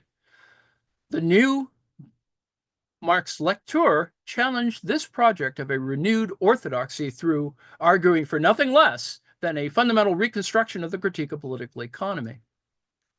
At the time, the dominant view of the method at work in Capital was some variant of the logic historical one proposed by Engels in texts such as his 1859 review of Marx's contribution to a critique of political economy and his preface and supplement to Capital, Volume 3. On this view, the progression of the categories of Capital closely follows their actual historical development, such that the first few chapters of Capital are seen to describe a pre-capitalist period of simple commodity production when the law of value was said to operate in a pure way. In the German discussions and subsequently internationally, Engels' authority, as well as that of the traditional Marxism that depended on it, was comprehensively challenged. The Neue Marx-Lektur argued that neither Engels' interpretation nor any of the proposed modifications of it did justice to the motion behind the order and development of the categories in Capital. Rather than an advance from a non-capitalist earlier stage or hypothetical simplified model of simple commodity production to a later stage or more complex model of capitalist commodity production, the movement in Capital was to be grasped as a presentation of the capitalist totality from the outset, moving from the abstract to the concrete. In the book Logical Structure of Marx's Concept of Capital, Helmut Reichelt developed a conception which in one form or another is now basic to theorists of systematic dialectic, that the logic of the concept of capital as a self-determining process corresponds to the going beyond itself of the concept in Hegel's logic. So, according to this view, the world of capital can be seen as subjectively idealist. The commodity is a sensuous, supersensuous thing. The dialectic of the value form shows how, starting with the simplest commodity form, the material and concrete aspects of the social life process are dominated by the abstract and ideal social forms of value. For Marx, as Reichelt puts it, quote, capital is thus conceived as a constant change of forms, into which use value is constantly both integrated and expelled. In this process, use value, too, assumes the form of an eternally vanishing object. But this constantly renewed disappearance of the object is a condition for the perpetuation of the value itself. It is through the always reproduced change of forms that the immediate unity between value and use value is retained. What is thus constituted is an inverted world in which sensuousness in the widest sense, that is, as use value, as labor, as exchange with nature, is demoted to a means of the self-perpetuation of an abstract process that underlies the whole objective world of constant change. The whole sensuous world of human beings who reproduce themselves through the satisfactions of needs and labor is step by step sucked into this process in which all activities are in themselves inverted. They are all, in their vanishing appearance, immediately their own opposite, the persistence of the general. Close quote. Now, this is the ontological inversion, the possession of material life by the spirit of capital. It is what Kamat grasped in his recognition of the importance of the understanding of capital as value in process and as subsumption. If there is no use value other than the form of value in capitalist society, if value and capital constitute a forceful, totalizing form of socialization that shapes every aspect of life, their overcoming is not a matter of the mere replacement of market mechanisms through a state manipulation or workers' self-management of these forms, but demands a radical transformation of every sphere of life. By contrast, the traditional Marxist conception derived from Engels, according to which the law of value pre-existing capitalism separated the theory of the market and value from that of surplus value and exploitation, and thus opened up the possibility of ideas of a socialist law of value, a socialist form of money, market socialism, and so forth. Next section, the incomplete Marx. Part of the dogmatic nature of orthodox Marxism was to take the works of Marx to be a complete system, to which only historical analyses of subsequent stages of capitalism, such as imperialism, had to be added. The discovery of the drafts and plans for the critique of political economy showed that capital was incomplete, not just in the sense that volumes 2 and 3 and theories of surplus value were left unfinished by Marx and put together by Engels and Kautsky, respectively, but that these only constituted the first of a 6-book plan, alongside books on landed property, wage labor, the state, foreign trade, and the world market and crises. The recognition that what exists of Marx's project is only a fragment was of tremendous importance, as this implied seeing Marxian theory as a radically open project and developing areas of inquiry which were barely touched upon by Marx himself. The so-called state derivation debate and the debate on the world market were attempts to develop some of those areas which Marx himself had not addressed systematically in Capital. Drawing on the pioneering work of Paschakanus, participants in the state derivation debate grasped the separation of the economic and the political as something specific to capitalist domination. The implication was that far from establishing a socialist economy and a workers' state, as in traditional Marxism, the revolution should be grasped as the destruction of both the economy and the state. Despite the abstract and at times scholastic appearance of these debates, we thus begin to see how the critical return to Marx on the basis of the struggles of the late 1960s in Germany had specific and particularly radical implications for how we conceive of the overcoming of the capitalist mode of production. This is equally true for the core Marxian category of abstract labor as it is conceptualized in the German debates around value. Whereas in bourgeois social science and then in the dominant forms of Marxism, abstraction is a mental act. Marx argued that a different form of abstraction was present in capitalism. Real or practical abstraction that people carry out in exchange without even knowing it. As Reichholt's anecdote about Backhaus indicates, it was Adorno's idea of an objective conceptuality to capitalist social life that inspired the Neue Marx-Lektur approach to Marx's critique of political economy. This idea of Adorno's and his notion of identity thinking had themselves been inspired by ideas that Sohn-Rethel had communicated to him in the 1930s. The German discussion was thus advanced by the publication in 1970 of these ideas in Sohn-Rethel's book, Intellectual and Manual Labor. In this book, Sohn-Rethel identifies the abstraction from use carried out in the exchange process as the root not only of the strange kind of social synthesis in commodity societies, but of the very existence of abstract conceptual reasoning and the experience of the independent intellect. Sohn-Rethel's thesis is that the transcendental subject, as explicitly theorized by Kant, is nothing less than a theoretical and at the same time blind expression of the unity or sameness of things constituted through exchange. Such ideas, along with those of Pachicanis on how the legal subject and commodity are co-produced historically, fed into a period of critical examination in which all aspects of life, including our very sense of inner subjectivity and consciousness, were grasped as form determined by capital and value. For Marx, the most striking example of real abstraction is the money form of value, and perhaps the most far-reaching contribution of the German debates lies in their development of a monetary theory of value along the lines already laid out by Isaac Rubin. In an important passage from the first edition of Capital, Marx describes money as an abstraction that perversely takes on a real-world existence independently of its particulars.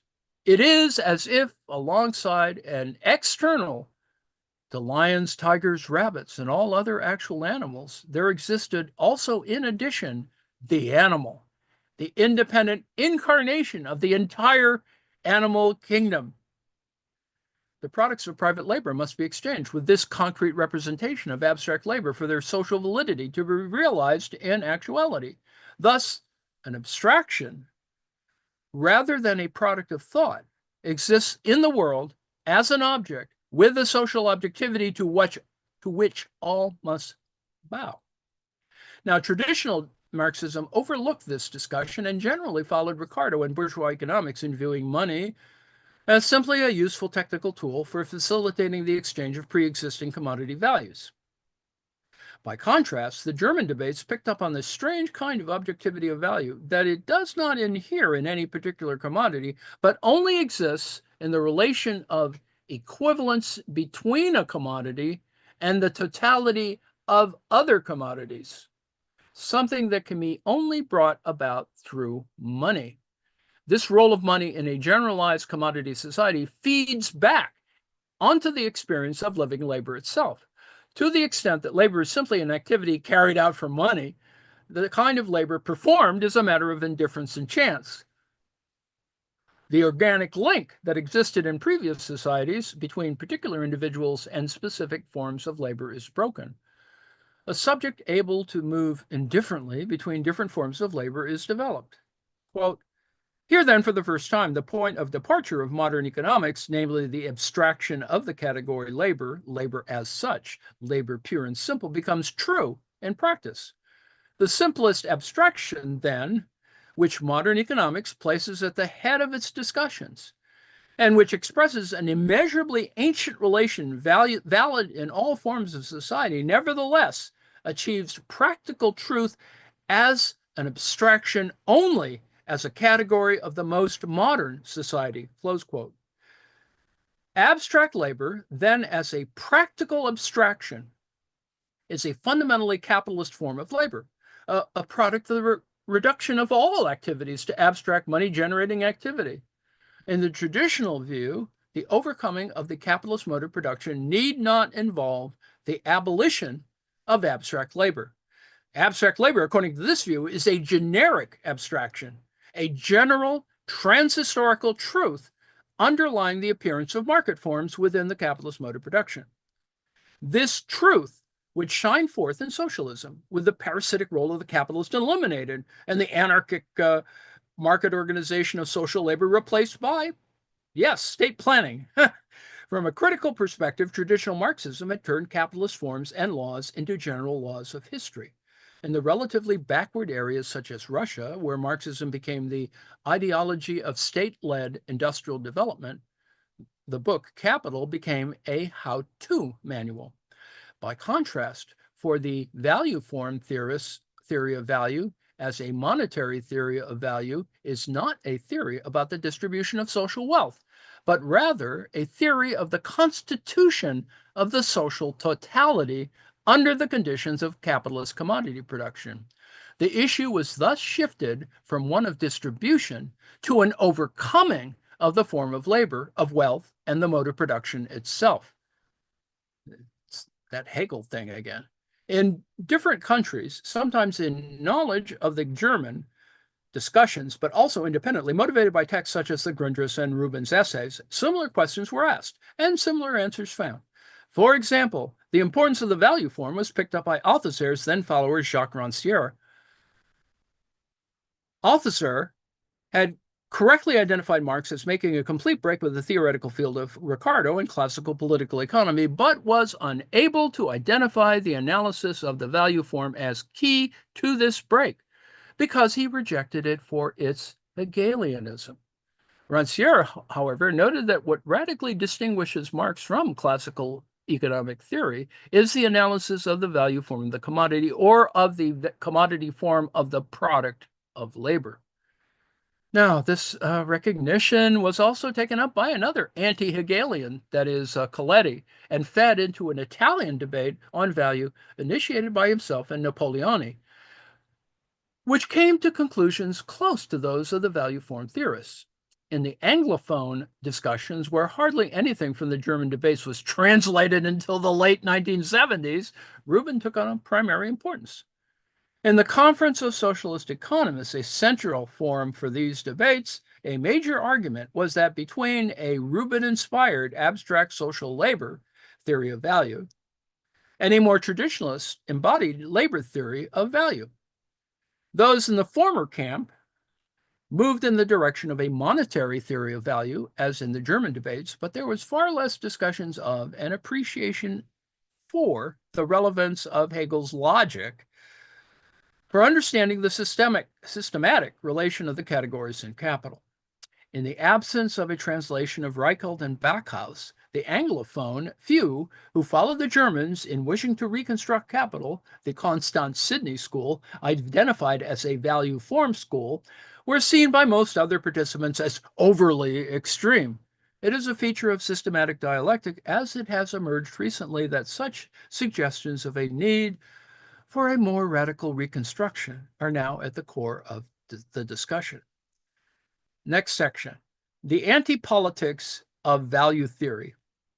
The critical import of value form theory is that it calls into question any political conception based on the affirmation of the proletariat as producer of value.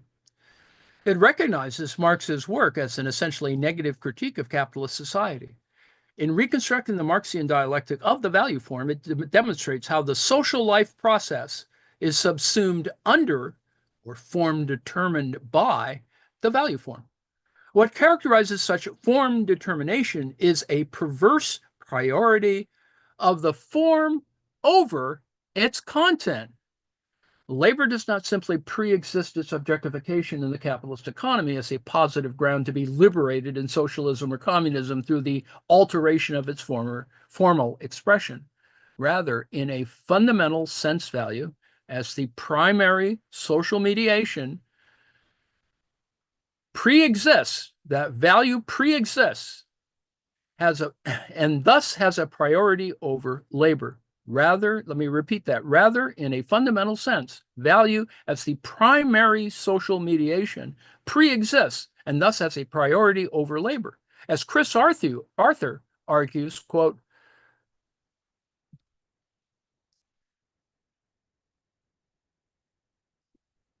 at the deepest level, the failure of the tradition that uses the model of simple commodity production is that it focuses on the human individual as the originator of value relationships rather than viewing human activities as objectively inscribed within the value form. In truth, however, the law of value is imposed on people through the effectivity of a system with capital at its heart capital that subordinates commodity production is the aim of valorization, and it is the real subject identified as such confronting us. Now, while it seems, close quote, while it seems true and politically effective to say that we produce capital by our labor, it is actually more accurate to say, in a world that really is topsy-turvy, that we, as subjects of labor, are produced by capital.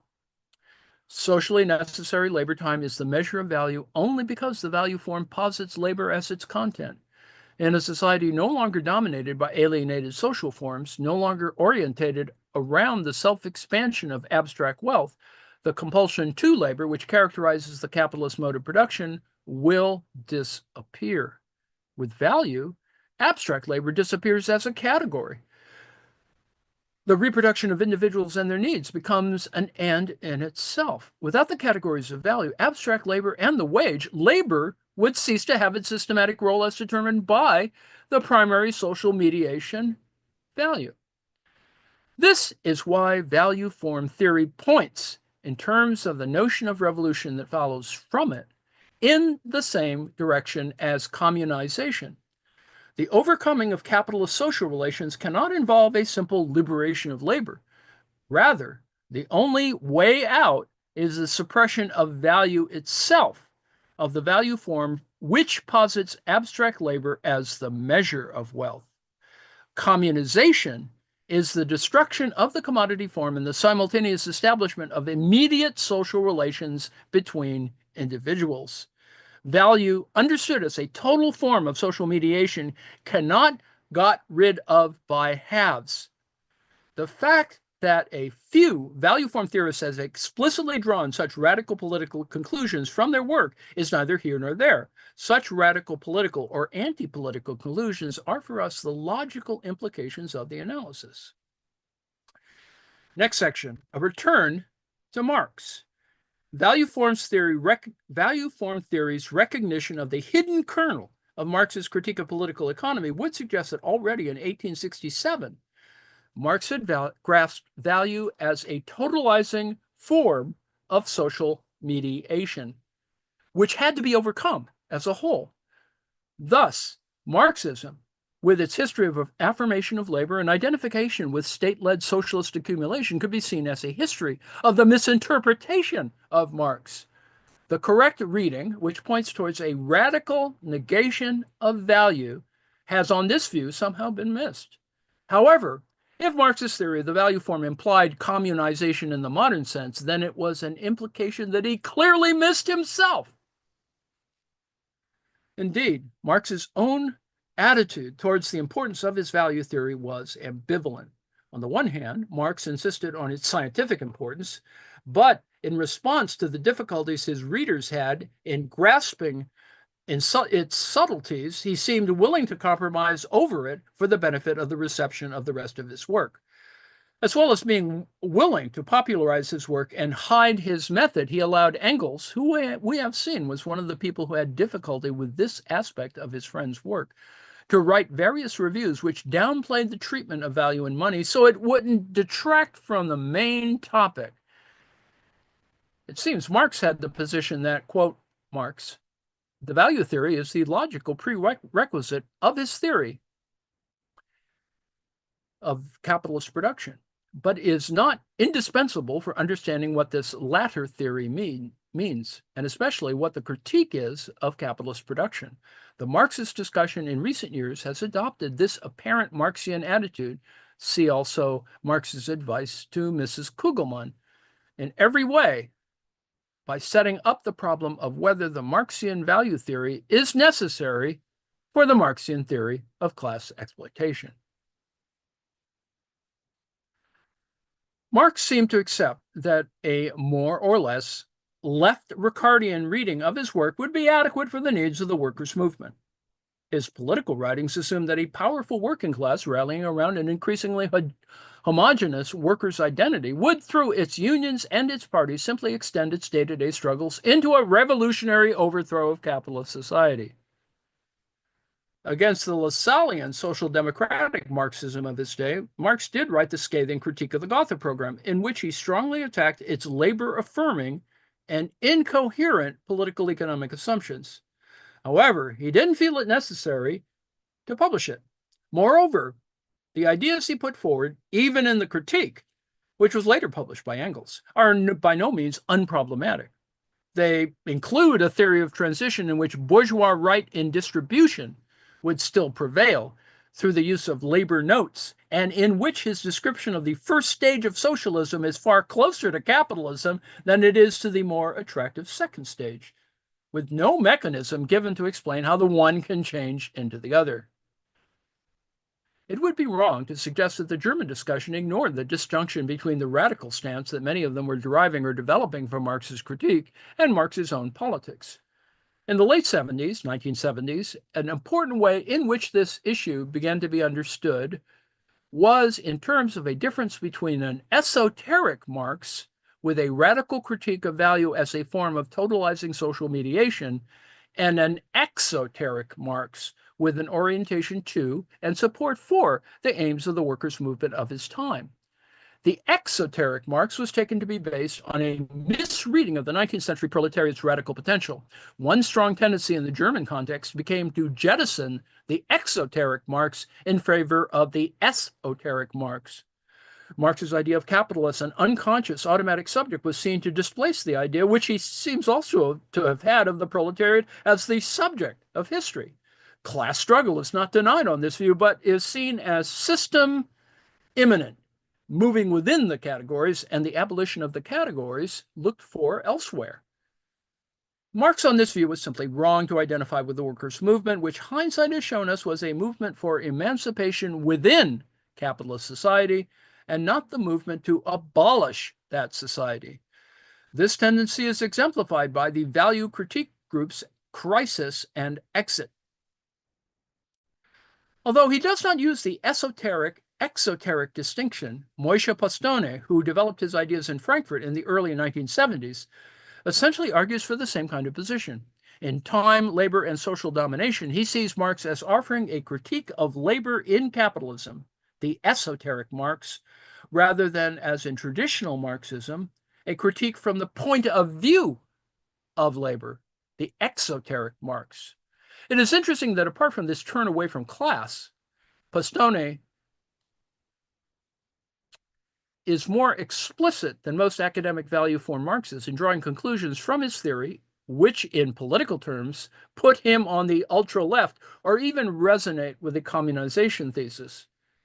By no means all those influenced by the new Marx reading, and certainly not all those within the broader area of a critical value form-oriented Marxism, take this turn away from the class struggle. In Anglophone discussions, the adoption of a monetary or abstract social labor theory of value has in general not involved the same rejection of class analysis. But then it has also not involved the same critique of traditional leftist assumptions that emerged in Germany. Werner Bonefeld, however, who has done more than most to introduce critical conceptions derived from the German discussions into Anglophone Marxism, does take a resolutely pro-class struggle perspective. Nonetheless, most accounts of the Neue Marx lecture understand one of its main characteristics to be a rejection of Marx's attribution of a historical mission to the proletariat and a sensibility of skepticism towards the class struggle that has been prevalent on the German left. But if, in this type of view, the proletariat is rejected as an agency of revolution, then the question becomes, of course, where will the abolition of class society come from? The somewhat unsatisfactory answer prevalent in various forms of German discussion seems to be that it is a matter of having the right critique. That is, in seeing the revolution as a matter of acquiring the correct consciousness. In this focus on correct consciousness and critique, it seems that, ironically, for all the questioning of traditional Marxism, a certain Leninist problematic separating educator and educated is retained. We have emphasized the way in which the new Marx's lecture, the new Marx reading, marked a development from and improvement on the Frankfurt School. Adorno's dialectical theory of society, in terms of its systemic self-reproduction behind the backs of individuals, of the inversion of subject-object, and the existence of real abstraction, was derived from Marx's critique of political economy. However, Adorno did not himself conduct a detailed study of Capital and its drafts, relying to a great extent on others' research. The new Marx lecture demonstrated the correctness of Adorno's understanding of capitalist society, not in the general area of philosophy and social theory, but on traditional Marxism's chosen terrain of the interpretation of capital. Yet Adorno and Horkheimer seemed unable to follow the theoretical developments being made by their students. After their death, the legacy of the Frankfurt School suffered a complete degeneration into bourgeois theory under Habermas, while the Neue Marx Lecture fed into a flourishing of critical Marxian theory. Nonetheless,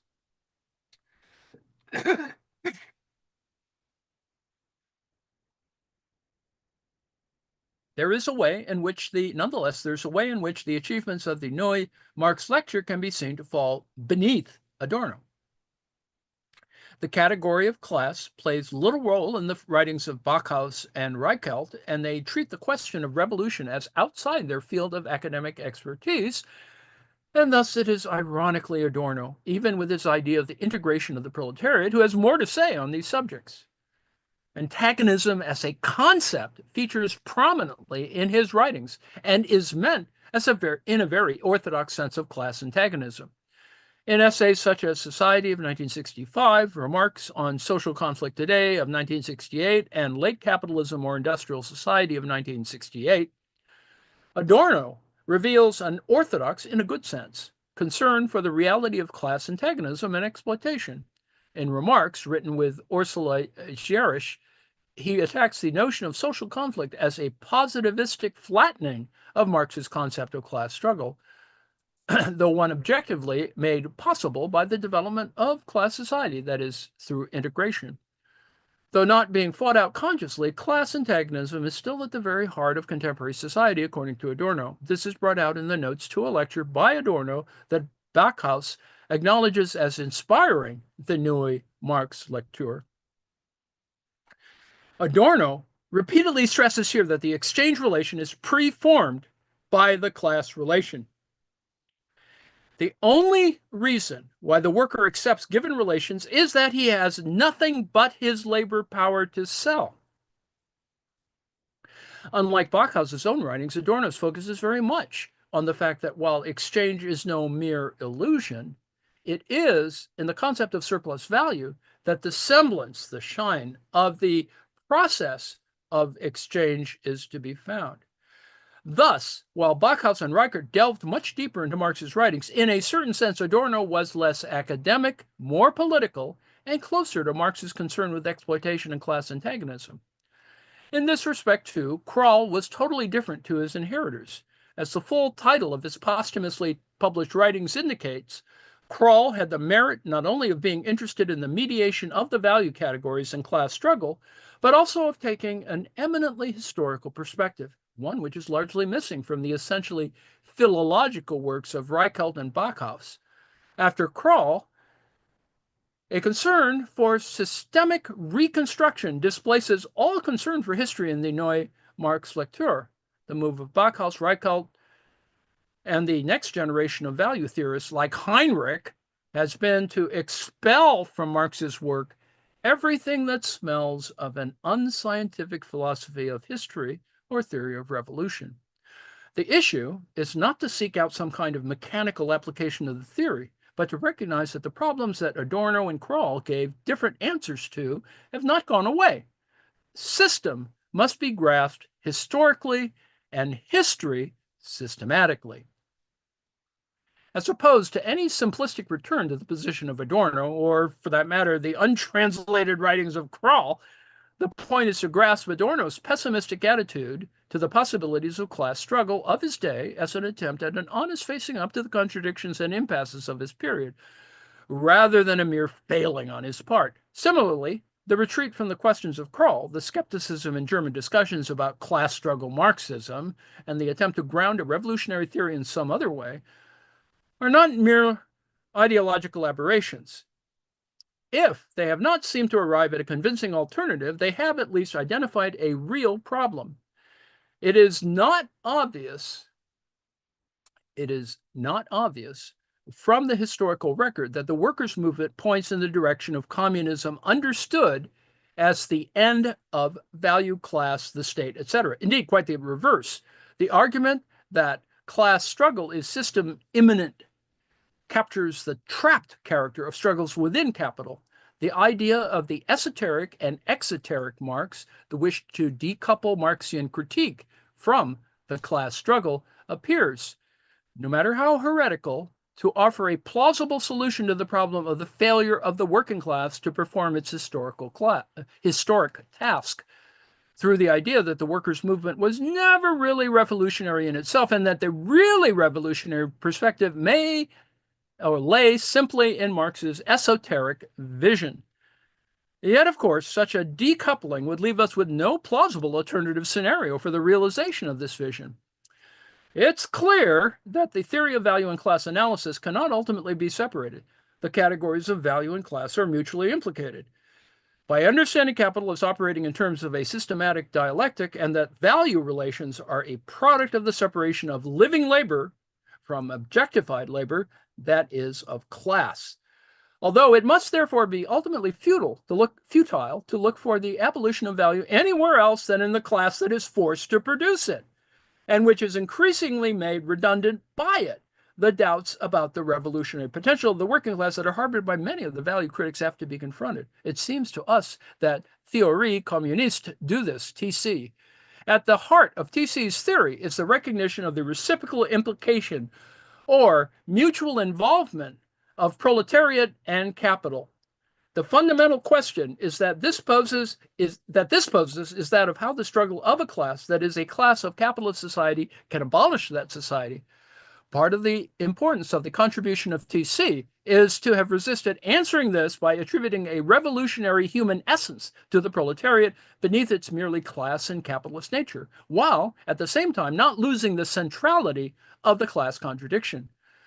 Their answer is rather to grasp the class relation as developing historically through cycles of struggle, while always involving a systematic implication.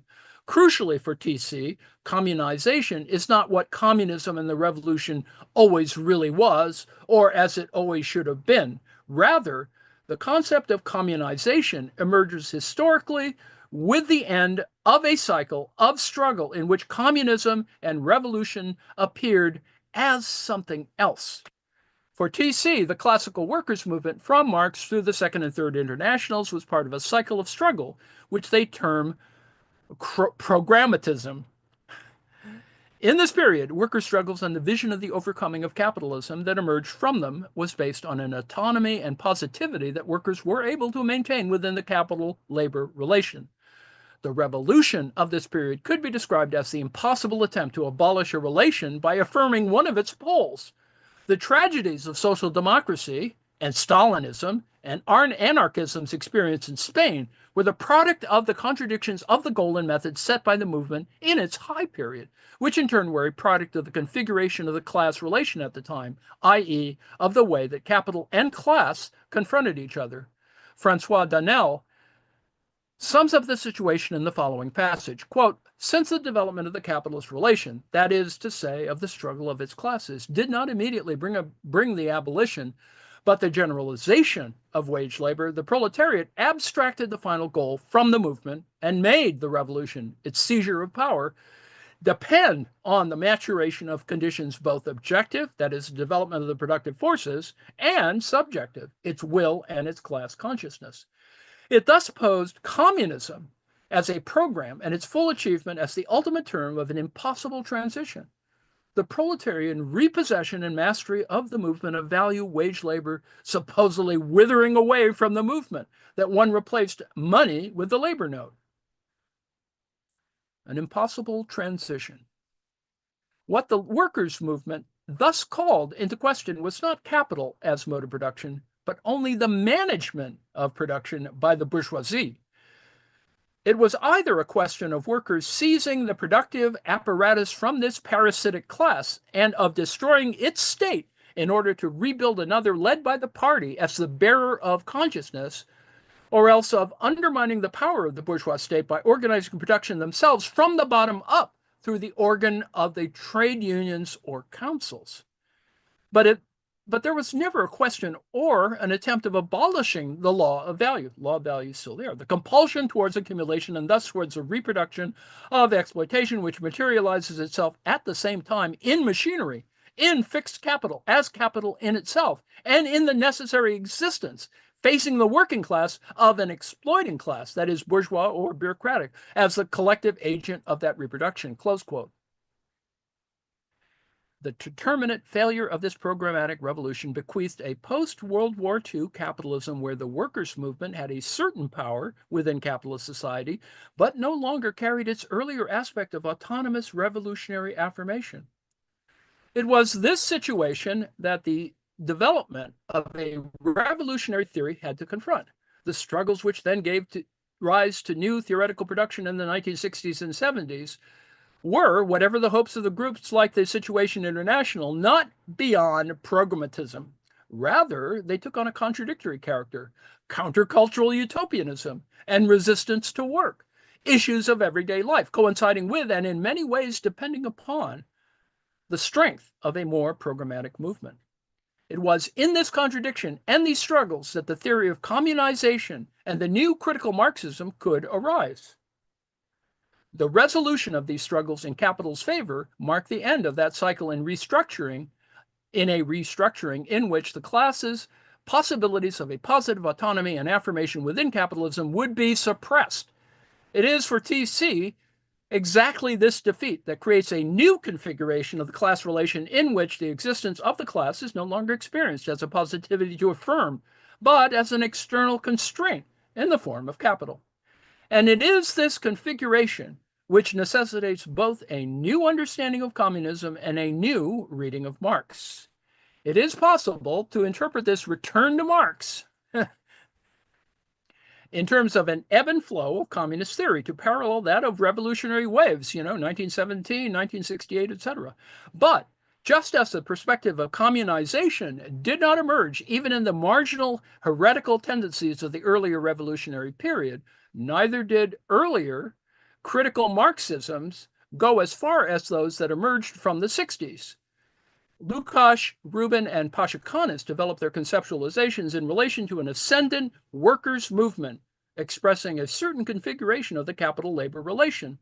The work of the earlier critical Marxists, as well as that of Marx, the first value form theorist, had contradictions and limitations which the later generations, writing as programmatism was coming to an end, were able to go beyond. In the earlier period, while the affirmative proletarian project of programmatism was necessarily a failure, not only from our perspective of communization, but even, and this is important, in terms of the goals it set itself, it nevertheless gave the contradiction of capital and labor room to move. By the late 1960s, that room was being exhausted. For the theorists of the second revolutionary wave of the 20th century, one issue that was plainly at stake was a rejection of the idea and practice of socialism as that of workers receiving the true value of their labor in a planned economy. The critical reading of Marx grasps the radicality of what the revolutionary negation of value involves. We are speaking as much of the overcoming of our own selves as of something out there. The contribution of TC is to grasp how and why the configuration of the contradiction between capital and labor in an earlier period did not pose such an overcoming. In Marx's day and during the historical workers' movement, the relation of capital and proletariat posed revolution in terms of the affirmation rather than the negation of labor value and class. The work of TC suggests that the radical way out implied by value form theory may be determined by the historical evolution of the capital-labor relation itself, rather than being the product of an ahistorically correct consciousness, free-floating scientific point of view, or perspective of critique. The historical perspective of the class relation complements value form theory. And the sophisticated analysis of capitalist social relations in systematic dialectic and value form theory can inform the perspective of communization by offering an elaboration of what exactly this class relation is and how the particular social relations of capitalist society are formed, determined as such. Formed-determined. Systematic dialectic and value form theory can help us to understand the character of the capitalist class relation, i.e., what is it exactly that can have a history in which revolution previously presented itself in the form of programmatism and whose adequate horizon of supersession is now communization? Communism necessitates the abolition of a multifaceted relation that has evolved over time, but to abolish it simply means that we cease to constitute value and it ceases to constitute us. The radicality of our own period is that this is now the only way we can conceive it. Well, there's a lot to discuss there. This coming week, I will probably try and integrate a couple of the base texts, and also because it's kind of my own little research thing. So I'll be fiddling with that, and I hope you will consider these two little documents. The first one is, of course, an overview and a critique of Heinrich, which is at the tail end of the history that's offered by this subsequent endnote article.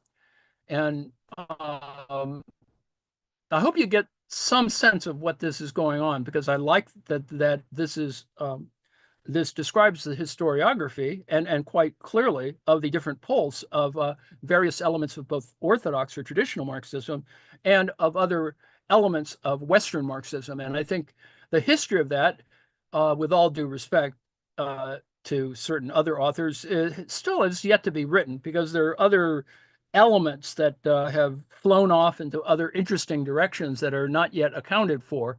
Although, in some ways, it took some people to die to get to whatever the value of it was. So anyway, I thank you. I will stop share in the live stream.